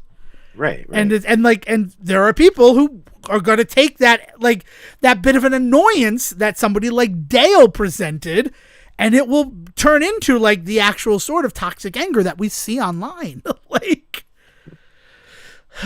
and they'll completely they'll completely neglect the fact that like Quentin Tarantino definitely signed off on this. Yeah, I mean, if he's in it, like, I have to, like, it's one thing to say he, was involved in the creative side of it but for him to show up and do voice lines for it too is like a whole other. He's not credited, I will say that. But like, if it's not Quentin Tarantino who's doing the voice of Bill, which is, obviously because David Carradine is no longer with us.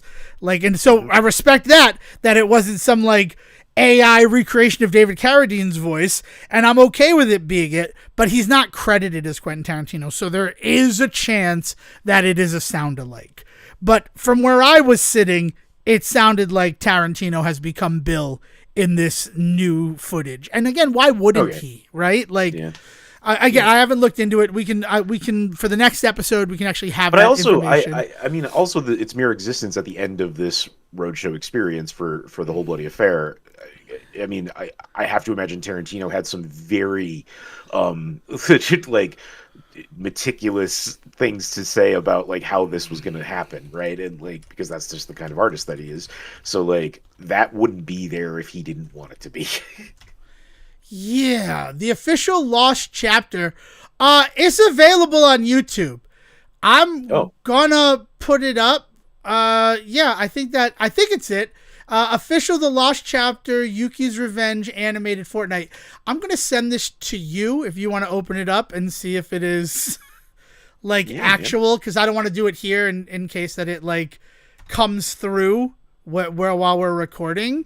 But it does look like, and it's... Give me one moment to check. I'm an adult. Violence and language. It's got a straight up... Okay, so it starts off with a straight up ESRB rating. Okay. So already, are they putting Kill Bill like in Fortnite? So according to this, Yuki's Revenge premieres in Fortnite November 30th. Yeah, top row of Discover, you can watch the movie. So I do think that these characters are going to be in Fortnite. That's what I'm looking at. So it was just a commercial for Fortnite. Yeah, like that. So this is wild already. But it was written and directed by Quentin Tarantino. Thurman reprises her role as the bride, and then Quentin Tarantino is credited as Bill on the Fortnite wiki. So yeah. It's intended to be part of Kill Bill Volume 1, left out of the final script due to budget and runtime concern, and it would have been included as the second part of Chapter 5 had it been available. Yep. And I don't know if they're going to be in there or not. But yeah, and that's part of it. And it feels like, what the heck are you going to do? Yeah, it was a promotional event from November 30th till I don't know when. Oh, just on November 30th. It started at 2 p.m. It had an encore showing at 8 p.m. And then once it was done, like, it was just that event for November 30th. Wow. Yeah.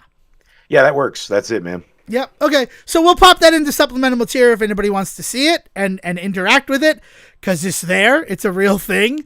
But yeah, like, that whole thing was kind of a trip to watch, like, what if Kill Bill took place in the world of Fortnite. Yeah. Oh man. Yeah. So that's the thing that happened. And again, now I'm less upset because I could have just watched this online, right? It's not like I had to go to the roadshow experience to see it. But I did get to see it, I guess, on 70 millimeter, right? That I can't imagine that's happening all the time, right? Because it was created in a video game and then digitized to film. That's fucking cool.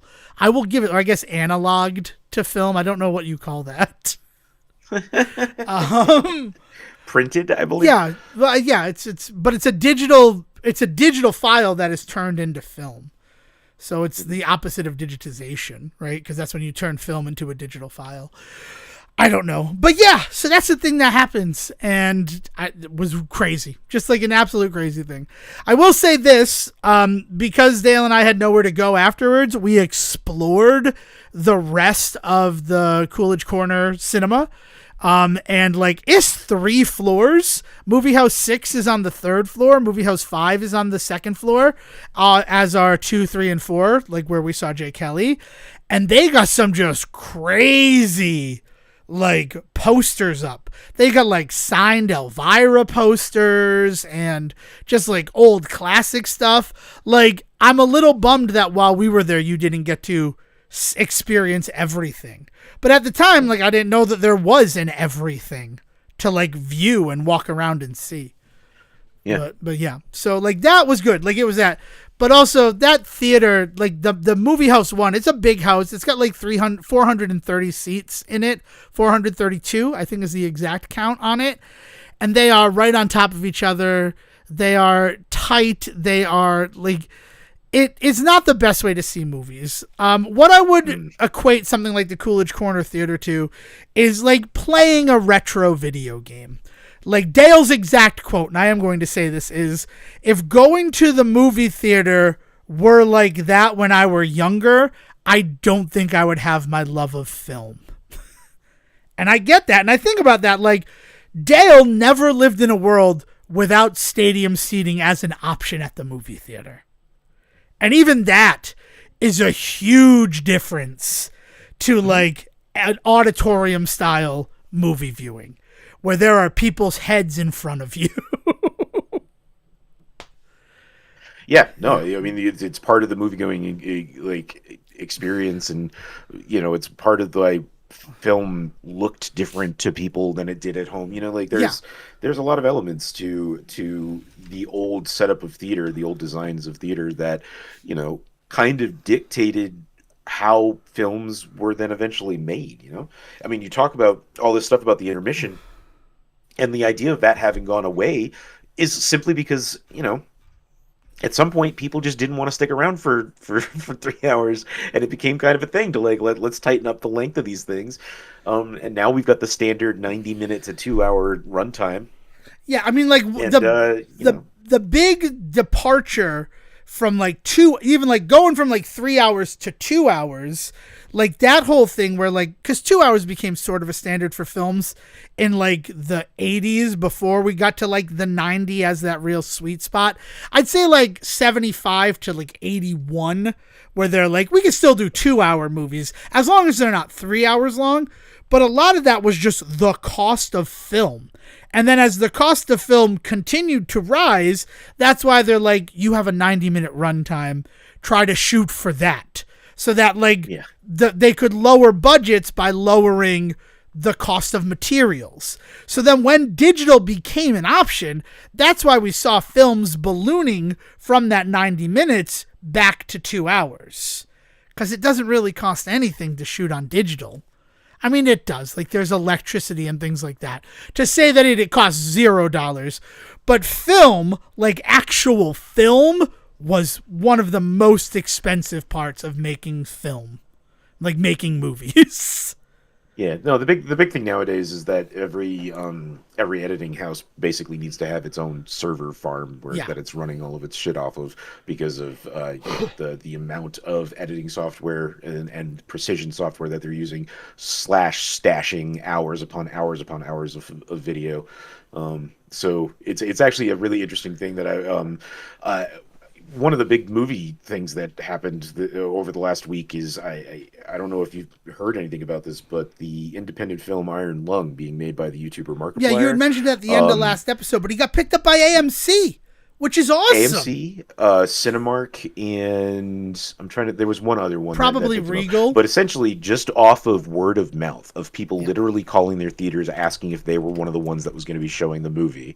That alone added, I think, 900 theaters to his original 300 theater attempt. It's now over 1,000 theaters, I think, are showing it all over the country. This is a fully self-funded thing. And one of the things that he talked about is that he straight up had to turn a bathroom in his house into a server farm. In order for him to do the editing and stuff that he needed to do at home, he basically had to take out a bathroom in his house and turn it into just a place for him to run all of his processing. And that's fucking nuts. But that's part of what he wanted to do with this experience, is that he wanted to do every element of it, every piece of it. So it's crazy that an independent filmmaker, a truly independent filmmaker, is making the kind of waves he's making at the moment. But right. We'll see when the movie comes out. At this point, I don't even think the movie really needs to end up being well made for people to still say it was worth it, because this story is just phenomenal. Right. And you would hope that somebody like Markiplier is going to understand production and making a film look like a film. It's not going to be with the stuff that he's been doing with the long form YouTube stuff has been, and he's been doing it for 20 years. He's been doing long form stuff. So yeah. It's not going to be like the independent films we worked on when we were in college, is what I'm going to say. But yeah, so it is Cinemark, Regal, and AMC. AMC was the one that I'd seen because I remembered us talking about it. But those are the three major U.S. chains saying, yeah, we're going to put your movie in. And again, it was that grassroots, are you going to be showing this movie? So, yeah. I mean, I'm probably going to see it. I have my connection to Markiplier is you, Sejin. Right, I am a 3-hop warrant from Markiplier. Yeah. All right. So from that, I'd like to just brief talk about Knives Out, since I also saw it. Let's do it. Wake up, dead man. At the end of the day, I really liked it, and not to sound like a cock, I mean, that's despite knowing everything that was going to happen. None of the stuff surprised me, and I still enjoyed the journey. Which means that it's just got a good story. I'm going to say that. Yeah. Well, yeah. And, I will. Okay. So I got to go see it in theaters. And so me and a partner went to go see it. And we had a great time. And we left. And she said, she's like, oh, no, I really enjoyed it. I just knew it was going to be. Are we spoiling it? It's a little soon. It's a little soon to spoil it. But being able to say that you saw what was coming. But she knew who was the culprit the entire time. And I was like, I was completely blown away. Not blown away. Maybe that's not the right way. I wasn't thinking about figuring out who did it. I was waiting for the movie to kind of just fill me in. And I don't know if that's a good or a bad thing, but I realized that I was just so invested in just the characters, specifically the main character, because the other two, while Benoit Blanc is the hero of the whole thing, he's not really the protagonist of the story. Often that's a side character, or often every time it's a side character that we're really following. And so that whole story was just so good. I was invested in everything that was going on, and so it just didn't really occur to me to start thinking who it was until you get towards that point of the movie where okay, it's time to start wrapping this up. Then I started thinking, okay, so what do I know? Who is it? What is it? And I honestly was completely thrown. That's Like awesome. the That is ways in awesome. which things happened was surprising to me, and all of that sort of shit. I mean, locked door mysteries fuck me up, man. Like the you know, we talked about at the beginning of this We did. episode We really that like did. if it's Yeah. a puzzle, yeah, if there's a puzzle that I know there's a solution for, I need to figure that part out, man, right? So maybe my brain was just doing myself a favor of like, you're not going to think too hard about this because if you do, you're not going to enjoy your time today, you know? Yeah, your brain protected you, as our brains are often able to do. It shielded Right. you from having anxiety as you watched the film. That's actually pretty fucking cool. I'm gonna just talk about that. No, I really like the acting is really good. I think that Wake Up Dead Man. They're saying that it's the best in the Knives Out series. I still think that the first one has just that slight edge over it. But I certainly think that Wake Up Dead Man is better than Glass Onion, which I guess spoilers for Glass Onion if you haven't seen it. I think they put too much on Benoit Blanc in that movie. Yeah, Like, yeah. I agree. I think that there's I think Glass Onion is probably the funniest out of the three of them. yes. And so like I think totally worth the watch because it is just so goofy. Like the characters are just so fucking funny. Dave Bautista in that one is just amazing. Okay, Batiste is but, just like, amazing, but yeah. Yeah, well, yeah, but like, so Glass Onion still is a fun movie to watch, but I've always had kind of a problem with the solution in that one because I've always eye rolled at the secret twin shit, like just to not to get too deep into it, but to spoil it a little bit, like that shit always just rubs me the wrong way. But that's like a me thing, and like I said, I enjoy the movie otherwise, so like I like that movie, but I do think it's weaker because of that specific element, right?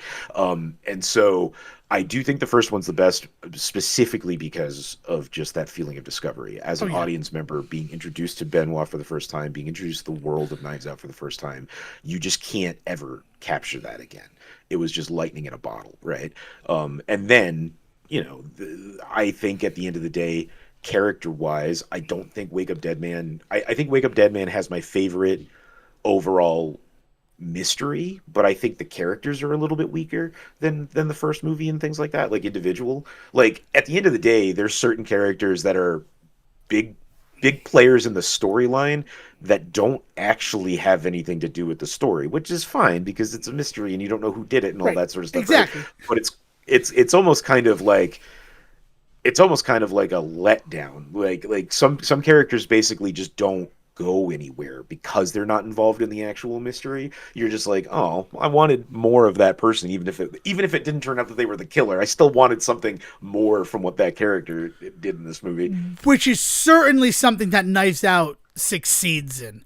I feel like I got enough time with everybody in Knives Out, regardless of how much they actually meant to the story by the end of things. Yeah, like exactly, it's written that way, in the way where like, because of how it is, it's just by the structure of it. But I will say this: the world of Wake Up Dead Man is my favorite setting of any of the films, and like Chimney Rock is fucking.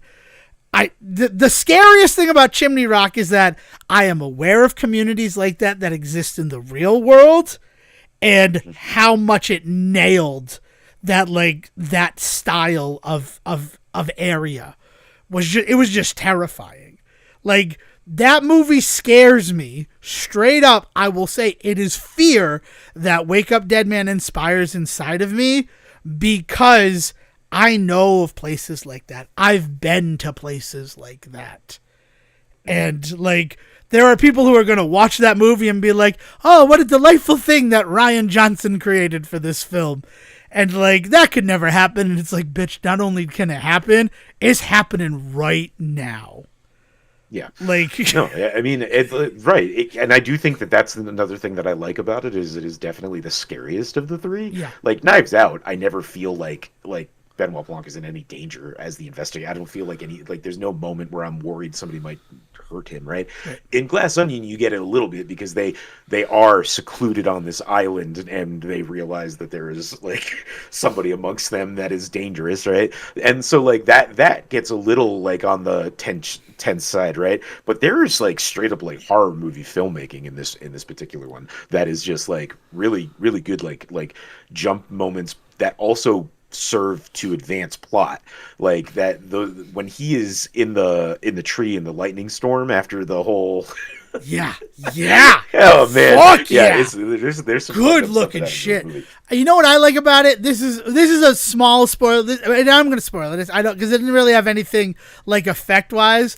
But that conversation with the guy who owns the Diablo bar, and he's like, "Yeah, I thought it was a cool name," and then we put up one picture of the devil, and suddenly it's the whole aesthetic in here. Like, I could think of at least 10 places that I've been to where, like, yeah, we just thought it'd be like a cute little thing, and then suddenly it became the entire identity of this restaurant or this bar. I'll give a shout out to one of my favorite places that does this. In East Providence, there's a little weenie joint called M&M, Mellow and Mellow, because that's the I think they were brothers, but now it's father and son. Mm-hmm. But anyway, it's the Mellow family. I went to school with a couple of them and stuff. They're great, and it is our spot for weenies. Nice. But because they are named M&M, somebody at some point bought them like a funny M&M clock with like the red M&M, and then somebody bought them like a cookie jar with the yellow M&M. Now the entire fucking place, because for as far as I can tell 30 years or more they've been in this establishment, people have just been giving them M&M shit over and over and over. The entire place is just covered in it. That's hilarious. Like, and that is, again, it's another thing that, like, mystery stories that really work for me are mystery stories that feel like they could be happening in the real world, right? Because our world is scary, right? I think we might touch on it near the end of this episode. I don't know. We'll see how things shake out. And those little moments that made this world feel all at once fantastic, but also like this is just a town in upstate New York.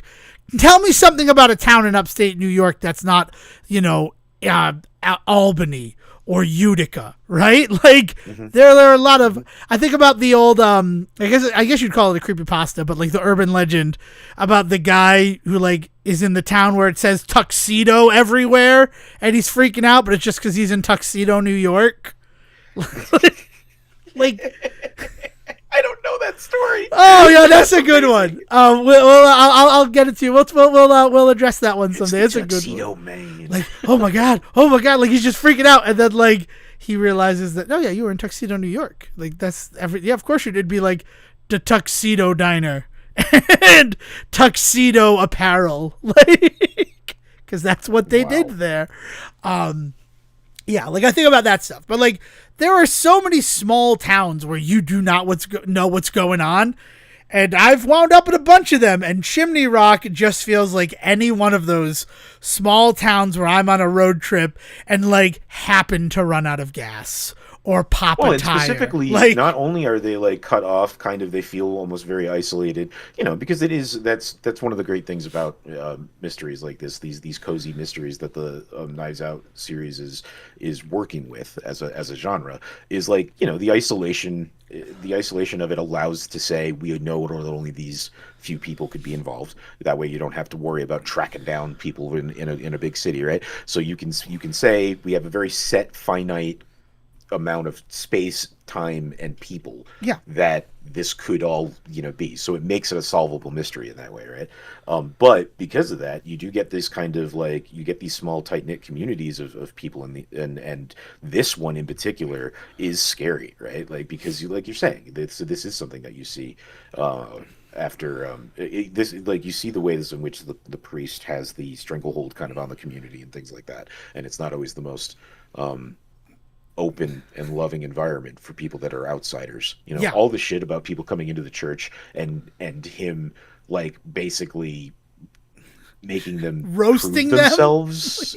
By it's just like, but I I have seen in my experience as the good Catholic boy that I was and going to various churches in my life, I have seen sermons like that Oh with yeah. people I knew in the room like that. It's just, yeah, scary I've shit. been the But person in the room like that. Like just straight up. Right? I've been the person in the room that the religious leader is talking about. And it's like, oh, that's cute. Huh? You decided to focus this one on me? Right? Like, I'm not going to walk away because of it. You just, okay, I know what you're doing. And I'm gonna go up and talk to you. Like, wow, that one really hit close to home. Thank you for that.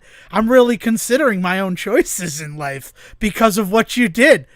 Like that moment, Siegen talked about me having plot armor a couple episodes ago. Might not still have my head on straight about it, but yeah, those moments have occurred to me in my life, and I'm not gonna walk out just because somebody's bullying me from a pulpit, because I know how to bullet from the pews, baby. Sorry, just. But yeah, so it's good. And like I said, I think I really liked the narrative of it, and I wonder if because of the narrative switch or the fact that we did pause it like right around the time that the way the story is being conveyed changed, how much the it tense is. changes. Like like the tense definitely changes, and I don't know if that's it. So the one thing is, and it's like, thank God you're on the other side of the country and not in the room with me, because like I want to wring your neck, Siege, and forgetting to see it in theater. But like there was no theater close enough where the whole family could go experience it. And I didn't want to watch this. Like I was okay watching Jay Kelly, having seen Jay Kelly before. Like there are movies that I'm fine doing that. A mystery film, I really don't like my second viewing being with people who haven't seen it. Like I want everybody to be learning things at the same time, if that makes sense. I just think it enhances the experience. So I am glad that one of us got to. So in theater. And I knew immediately as I walked out of that, I was like, that's going to be my mom's favorite one. I know for a fact. That one is so coded for my mother's specific brand. I talked about them being cozy mysteries because that genre comes along with a certain fan base that is made up of a lot of people like my mom. And so add to that the religious aspect and the really interesting, I don't know if it's a good, or I don't know if it's a well structured conversation or not, I think is another criticism that I might have about this one. Fair. But the conversation between the warmer side of religion versus the more vitriolic side of religion, and what that actually looks like to people within the faith was a great conversation. And again, my mother's cup of tea is having the hero of this movie be this sweet priest who's trying to hold on to religion with all he can while there's somebody making him kind of really question that sort of stuff is right up her alley. So yeah. Whereas I knew this one, I'm like, this is not going to work. Like, even as we're watching, I'm like, I know that I'm connecting to this on a different level than the people I'm watching this with. And it makes me sad. And down to the fact that they're like, yeah, that one didn't have it. And I'm like, I get it. But I don't know. I think my big takeaway from Wake Up Dead Man is I still don't know how Rian Johnson wasn't able to make a better Star Wars film, in my opinion. I think that the film itself is fine. I think the problem is when you put it in the context of the larger world of Star Wars. If you just watch that movie just as it is, it's a fun sci-fi movie. I guess you're right. About that. And it is the fact that it is supposed to slot in with all these other films, and it doesn't do that. And I think that was probably obscuring my vision. Sorry. Yeah, no, and there's all of this stuff that's come out in the wake of him making that one about how he was kept in the dark about the larger universe in a lot of ways. Like J.J. Abrams, depending on who you believe, J.J. Abrams never had a plan, or J.J. Abrams always had a plan, but what he didn't do was communicate it. He kept it too much to himself, and so things kind of got off the rails when Rian Johnson took over. And being an extremely competent, good filmmaker and writer, just made a movie with no real guidance from Abrams on how that was supposed to match up to anything else. He just kind of kept making the movie. And so there's been stuff that's come out about how Rian Johnson was really kind of had his hands either tied by J.J. Abrams' incompetence as a producer, or wasn't getting enough help, essentially. Like, so I think at this point, I think people are not even looking at Rian Johnson as the problem with that particular film, is what I'm getting at. Yeah, okay, so that feels good, because I'm like, I just don't get it. But, like, you're right, because, like, the issues that I have with that movie, ones that, like, jump to mind, are the fact that it feels so diametrically opposed to what was established in The Force Awakens. Like, the rebellion feels different, characters feel different. And yeah, if Rian Johnson was like, you guys get to make a Star Wars movie and it'll be the 8th part in this, and he's not given guidance on what he was supposed to know beforehand and what he's supposed to set up for the next movie, he just made a movie. And there's a lot in it that does work. It just doesn't feel like it picks up any of the threads that were left from the film that came before. Yeah. And honestly, I 100% believe that J.J. Abrams had a plan, but because of the original nature of episodes 7, 8, and 9, which they're talking about retconning them now, which blows my mind a little bit. I haven't really looked into it, but I got like 2 separate notices about like Disney might be redoing 7, 8, and 9. They're not gonna. That's another one of those early morning DJ misinformation piece of articles that's going around right now. Yeah. But like the idea of like J.J. Abrams probably had a whole plan, but then like it's nice that you have a plan for what you would do with the 8th and 9th movie, but you're not directing those. Rian Johnson is directing the 8th film, and then the 9th movie is being directed by Colin Trevorrow. So like, when J.J. Abrams gets reseated as the director of 9, he gets to establish what he would have done in that 9th movie. But then it also feels even more disparate because the 8th film is made by a completely different voice. I don't know. Weird times. But it was an unfortunate thing that I did think of after watching Wake Up Dead Man and being like, and I also like Brick, right? I think that Rian Johnson, Brick, I watched that 10 years to the day that the freaking Dead Man, Wake Up Dead Man came out on Netflix. So like that was a cool like Looper, thing, right? I don't know if he did Looper. He might have. I know he did Brick. I freaking love Brick. Let me look up Rian Johnson. Yeah, maybe he didn't. Maybe he was the one that did Looper. I'm just thinking of the Joseph Gordon-Levitt connection. Yeah, which would make sense. Director. He did direct Looper. I've never seen Looper. Okay. I really want to. I mean, that tracks. Looper. Hey, another Paul Dano one. Looper is one that was divisive at the time because people were really mad about the way that time travel doesn't really make sense in it. But and so just be prepared for that. That's the film's biggest criticism, is that at the end of the day, the conceit of the time travel in the Looper film really kind of doesn't fall apart. It doesn't hold up to scrutiny. But it's time travel. You know what movie where the time travel doesn't hold up to scrutiny? Bill and Ted's Excellent Adventure. And I love that fucking movie. Oh, yeah. To the point where they make fun of it as in the finale of the second movie. Yeah. Oh, goodness. Okay. So now, brief pause. This whole episode I've been finally able to enjoy. I'm holding as if there's a camera in front of me, and there's not. This is not sponsored, but a 7-Up Shirley Temple. Have you had the opportunity? I know you live in like the golden land of soft drinks, being in Utah. Mm-hmm. Did 7-Up Shirley Temple make it your way or no? The pre-bottled stuff? No. Yeah. Yeah. Pomegranate and cherry soda with natural and artificial flavors.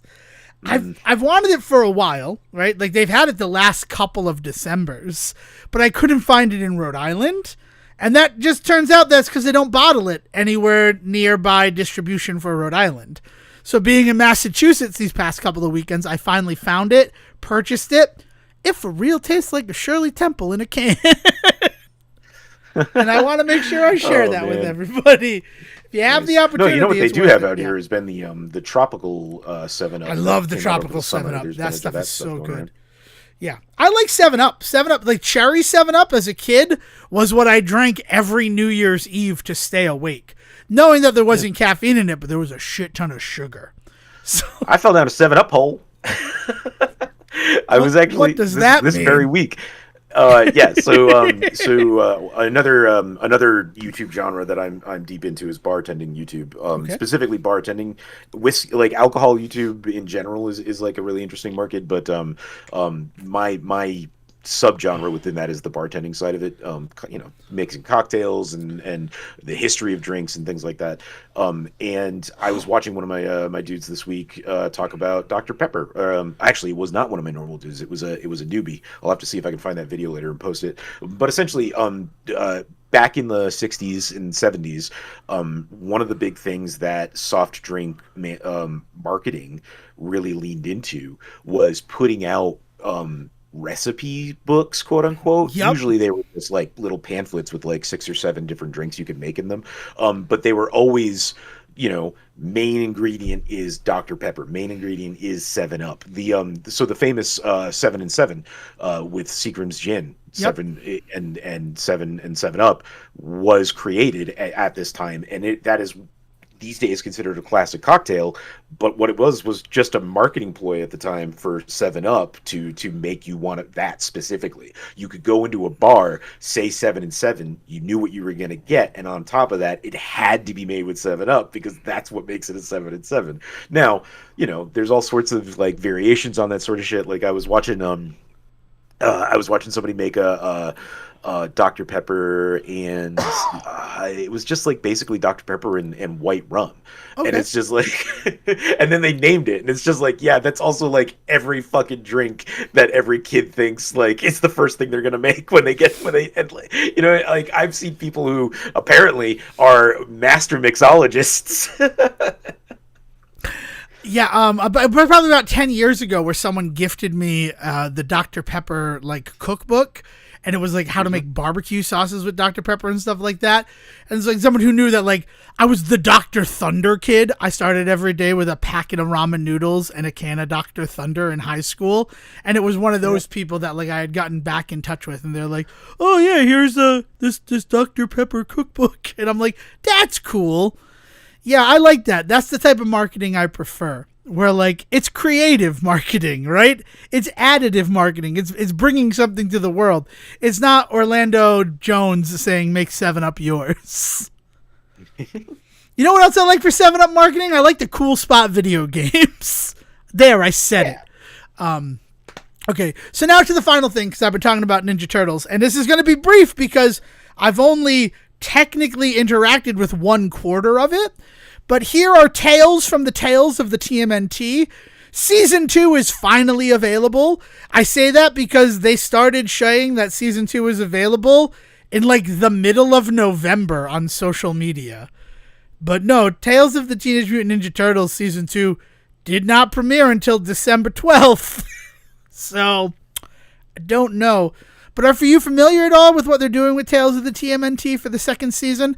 And now that we know final season of the tie-in series?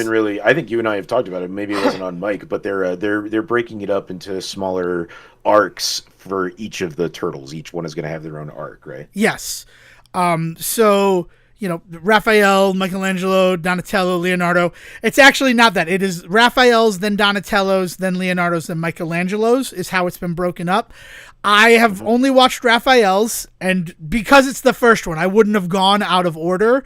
Like, I'm very interested in the Leonardo and the Michelangelo, but I'm going to watch the Donatello one first. I'm not going to skip that just because I'm interested in what looks to be like the Leonardo one looks like it's going to be like Night Watcher from the 2007 movie Coded, and I love that whole Night Watcher arc.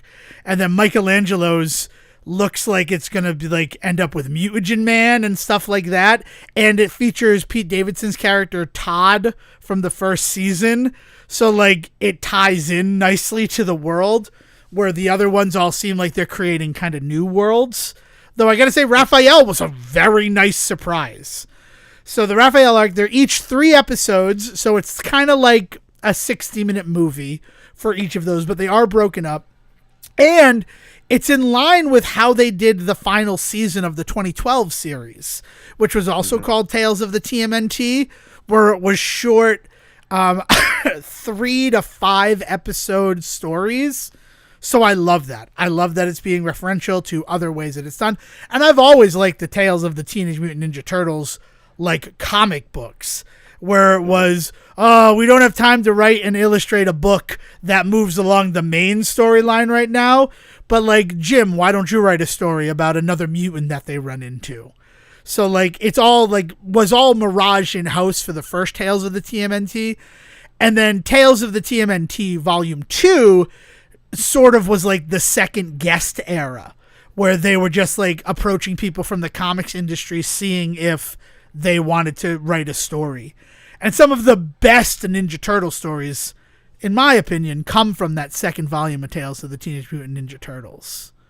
And I've met a bunch of those authors through like my time. But the Raphael story, his arc for season 2, is all sort of like Battle Nexus stump wrestling coded, where like he joins a fight club, Mutant Battle Arena is what they call it. And it's the Purple Dragons, which I didn't know the Purple Dragons were going to be coming back from the first season, because they were like sort of the big bads of the first arc of the first season of Tales of the Teenage Mutant Ninja Turtles. And they are using mind control devices to make the mutants fight for them. And then in pure Me, Myself, and I, minus the Casey Jones storyline, Raphael finds out about it and is super excited to find an outlet for his anger and rage that encourages him to fight. So he's fighting like mind-controlled Bebop and Rocksteady, but he is not mind-controlled this whole time. He just loves to fight. And then eventually, like, there's an investor that Kitsune, the head of the Purple Dragons, is working with, voiced by David Krumholtz. And he's like, this is great, but if I want the turtles, I want the whole collection. So he's like very like collector coded. Where like, whoa, I needed a whole set of turtles or I'm not investing in this. So then it comes down to spoilers for this, because it's only been out for a little bit. The other turtles getting mind controlled, and Raphael, like, wrath against the world, essentially having to solve the problem. So like that classic Raphael story where like he learns to appreciate what his brothers bring to his life and to the team, but just like real modern stuff in the world of mutant mayhem. Just great callbacks to stuff. Really, really, I'm excited for the next 3 arcs after the Raphael one. While at the same time, I feel like they led with the Raphael one because it is kind of the weakest of the 3 stories based on the little bit that I know about them. Like, all the other ones seem like they're going to be introducing new mutants. And at the end of the day, when Ninja Turtles, in its animated form, is a toy commercial, New Mutants is what fans want. Yeah. Like, so. I'm curious to check it out. Actually, I love like this new era of the Turtles. I don't know if this, maybe the cancellation of this show means that maybe this is kind of the end of this particular iteration of the Turtles. I don't know. Well, yeah, you say that, but Friday, this coming Friday, they have a short in front of the SpongeBob movie. I don't know what it's called. The Search for SpongeBob. Search for Sponge. They have... Search for SquarePants. Yeah, Search for SquarePants. I'm sorry. Which called Chrome Alone 2 Lost in New Jersey. So it's got the Home Alone reference there. I'm going to see how long this is, because I am curious. Is it going to be a Christmas themed thing? It is Christmas themed. Oh, do you not know anything about this? No, I'm gonna go and see it. I'm gonna go see it blind. The fam is going away for a few days before the holiday, and so I've got some time to myself. And one of the big things I'm gonna do is I'm gonna treat myself to a 3D IMAX showing of, or not IMAX, the real D, like big screen that they have here of SpongeBob. Yeah. So it's a 7-minute short. It is the full animation style from the movie. So it is the 3D computer animated stuff. I don't want to ruin it for you, so we will table this. Because, oh my goodness, what they've introduced, I have the tie-in merchandise already. Because it was so fucking incredible. Like, that's what it is. So, yeah, I'm planning on going to see the SpongeBob movie specifically to see this. But they are doing that. They've already announced that the 3rd movie is being worked on. With the 2nd film premiering in, I think, 2027. Like, okay, good. they're all in on the Mutant Mayhem stuff. The cancellation of the animation, I feel, has to do more with now that Skydance is calling the shots at Paramount. They're just trying to eliminate anything that appears not profitable. And we have unfortunately seen, even over just the last 9 years that the Say Report has existed, how unprofitable animation not for the theater is presented and represented. Mm-hmm. Yeah. So, like, Netflix lost their animation department. We saw Zaslav was like in a rush to close down Cartoon Network studios. So it just seems to like, and I don't even know if it's necessarily true that animation, like, the nice thing about animation is that, and we saw this with HBO Max and like Zaslav shutting it down, is they produce, like, everybody, like, how did Velma get a second season? Velma didn't get a second season. Velma got an order for 20 episodes. And then they're able to carve that up and release it however they want to. So it looks like content is still being created when really, like, 6 months is probably how long it took for them to get that entire, like, show completed. Maybe more, like, even if it took like a year for it to go from concept to completed thing. But then they had 3 years worth of content with Velma, right? So it's like, it's a lot of investment ahead of time, and then you're not really sure of what the return on investment is going to be until it releases. Yeah. So it's just not, Hollywood wants to see fast results, and animation does not deliver that. Yeah. But also, by all accounts, Tales of the TMNT had a Bible that was for 4 seasons worth of content. So there is that question of whether or not someone else might pick up the rights to do those last 2 seasons. And, you know, yeah, it's all crazy stuff, right? But yeah, I'm excited that you're seeing SpongeBob. I'm really excited that you know nothing about Chrome Alone 2. Like, that's I'm so happy for you. I think I've seen all of one still of it. Yeah. That's how I knew it was kind of a Christmassy thing to begin with, and then the Home Alone reference, obviously. But yeah. But I think I've seen all of like one still, and I didn't realize it was a short before SpongeBob. I thought it was like a TV special they were doing. Right. No, so. I'm excited that it's a short before SpongeBob, even though I'm a little about the new SpongeBob movie, but I've seen all the other ones. So, like, how do I not interact with this one? Yeah. I don't know. I'm excited. It's SpongeBob. Right. I'm not going to have a bad time. So I'll have more tales from the Tales of the TMNT as we complete the arcs of them. But I am happy to say that it feels they haven't missed a beat from the first season, which I thought was incredible. And I'm excited that, like, the first season was broken up into 2 5-part stories. It was kind of nice to have, like, I know it's going to be 3 episodes, so I'm sitting down for basically like 90 minutes to watch this stuff, and I'll get a full story. Like, I'm probably going to jump right into the Donatello one once we finish recording, because I know myself. But, like, if it were more time until I got to see the Donatello one, like, if they had waited to release it instead of releasing all of them at once, I would not feel like burned or like, dear God, I need that new episode, right? I wouldn't be like a junkie. I'd be like, oh, I can rewatch the Raphael one a couple of times and pick up on small little references, because there's some beautiful references to stuff. Like, you remember Rise of the TMNT, right? Like, how much of that did you watch, that one? So Big Mama being the head of the Battle Nexus in Rise of the TMNT, there's so many lovely moments with Kitsune where she's coded like Big Mama, and like there's spider references, and she has like the big gross lizard that's like as her pet. Like, it's real good stuff that they did to like pay homage to more recent iterations of the Turtles franchise, not just early stuff. Because there's some great early stuff too. Like, I want to, like, we've talked about the Dark Turtles a little bit. We finally got an idea of what a Dark Michelangelo might look like. Because he doesn't exist in the comic that introduced the Dark Turtles. But if Raph's going to be the good guy and all the other guys are going to get brainwashed, we're going to get to see what a Dark Michelangelo looks like. And it's fun stuff. They did a good job. Nice. Without giving away too much. But yeah, And I think we're going to hold off on talking about that thing that I'm not feeling great about. Some stuff happened in Rhode Island in the past 24 hours, and I don't necessarily feel ready to discuss it because there's still a lot of noise surrounding it. And I'd like that noise to die down a little bit so we have a clearer picture of what actually happened.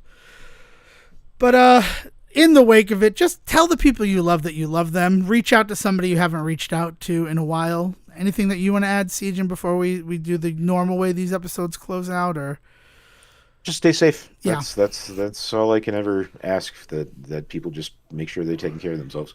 Yeah. All right. So with that, thank you so much for joining us for this episode of the Say Report. If you want to keep the conversation going, you can join us in our Discord server. Invitations to join are available wherever we are on social media, which as of this recording is still Facebook and X, formerly Twitter. So just go to our account. It's the Say Report. Go to the bio, and there'll be an invitation to click on. You can join us in the Discord server, which there's going to have in the supplemental material the whole Kill Bill Fortnite short. And, excuse me, what did you say you were going to add? I forgot. It was something I was excited about. The Dr. Pepper stuff, right? Yeah, if I can find the guy that did the Dr. Pepper recipes, I'm gonna go into cool. my history now and grab that. Excellent. So that'll be in the supplemental material a little after the episode drops. So definitely go find it. There'll be a good time. In addition to that, if you're nervous about Discord, because it's a little bit social media-y, you can always just send emails to us directly to thesayreport@gmail.com, thesayreport@gmail.com, and we can communicate that way. The most important thing to remember, though, if you're going to be sending us emails, is if it's for me, Devon Decker, or for him, Siegen Sarowik, just put our first name in the subject line, and then it will be distributed appropriately so that Siegen gets to read whatever you want to say to Siegen, or I get to read whatever you want to say to me. The only thing to remember is that if you are sending us an email, I'll be the only one to read it, or Siegen will be the only one to read it, but that doesn't necessarily mean that we're not going to talk about it on the show. It'll be summarized by the Say Reporter you reached out to, and then anything you submit is subject to being used for content for the show. That's the most important thing to take away from this. That's the thing that our lawyers would make sure we said if we had enough money to afford lawyers, and I guess cared enough to hire a lawyer, right? I don't know. I'll fly by the seat of my pants, right? That's me, though. I'm not speaking for Siegen there.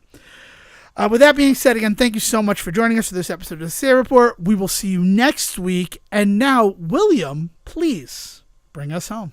Bye. Thank you for listening to the Say Report with your host, Devon Decker and Siegen Sarowik.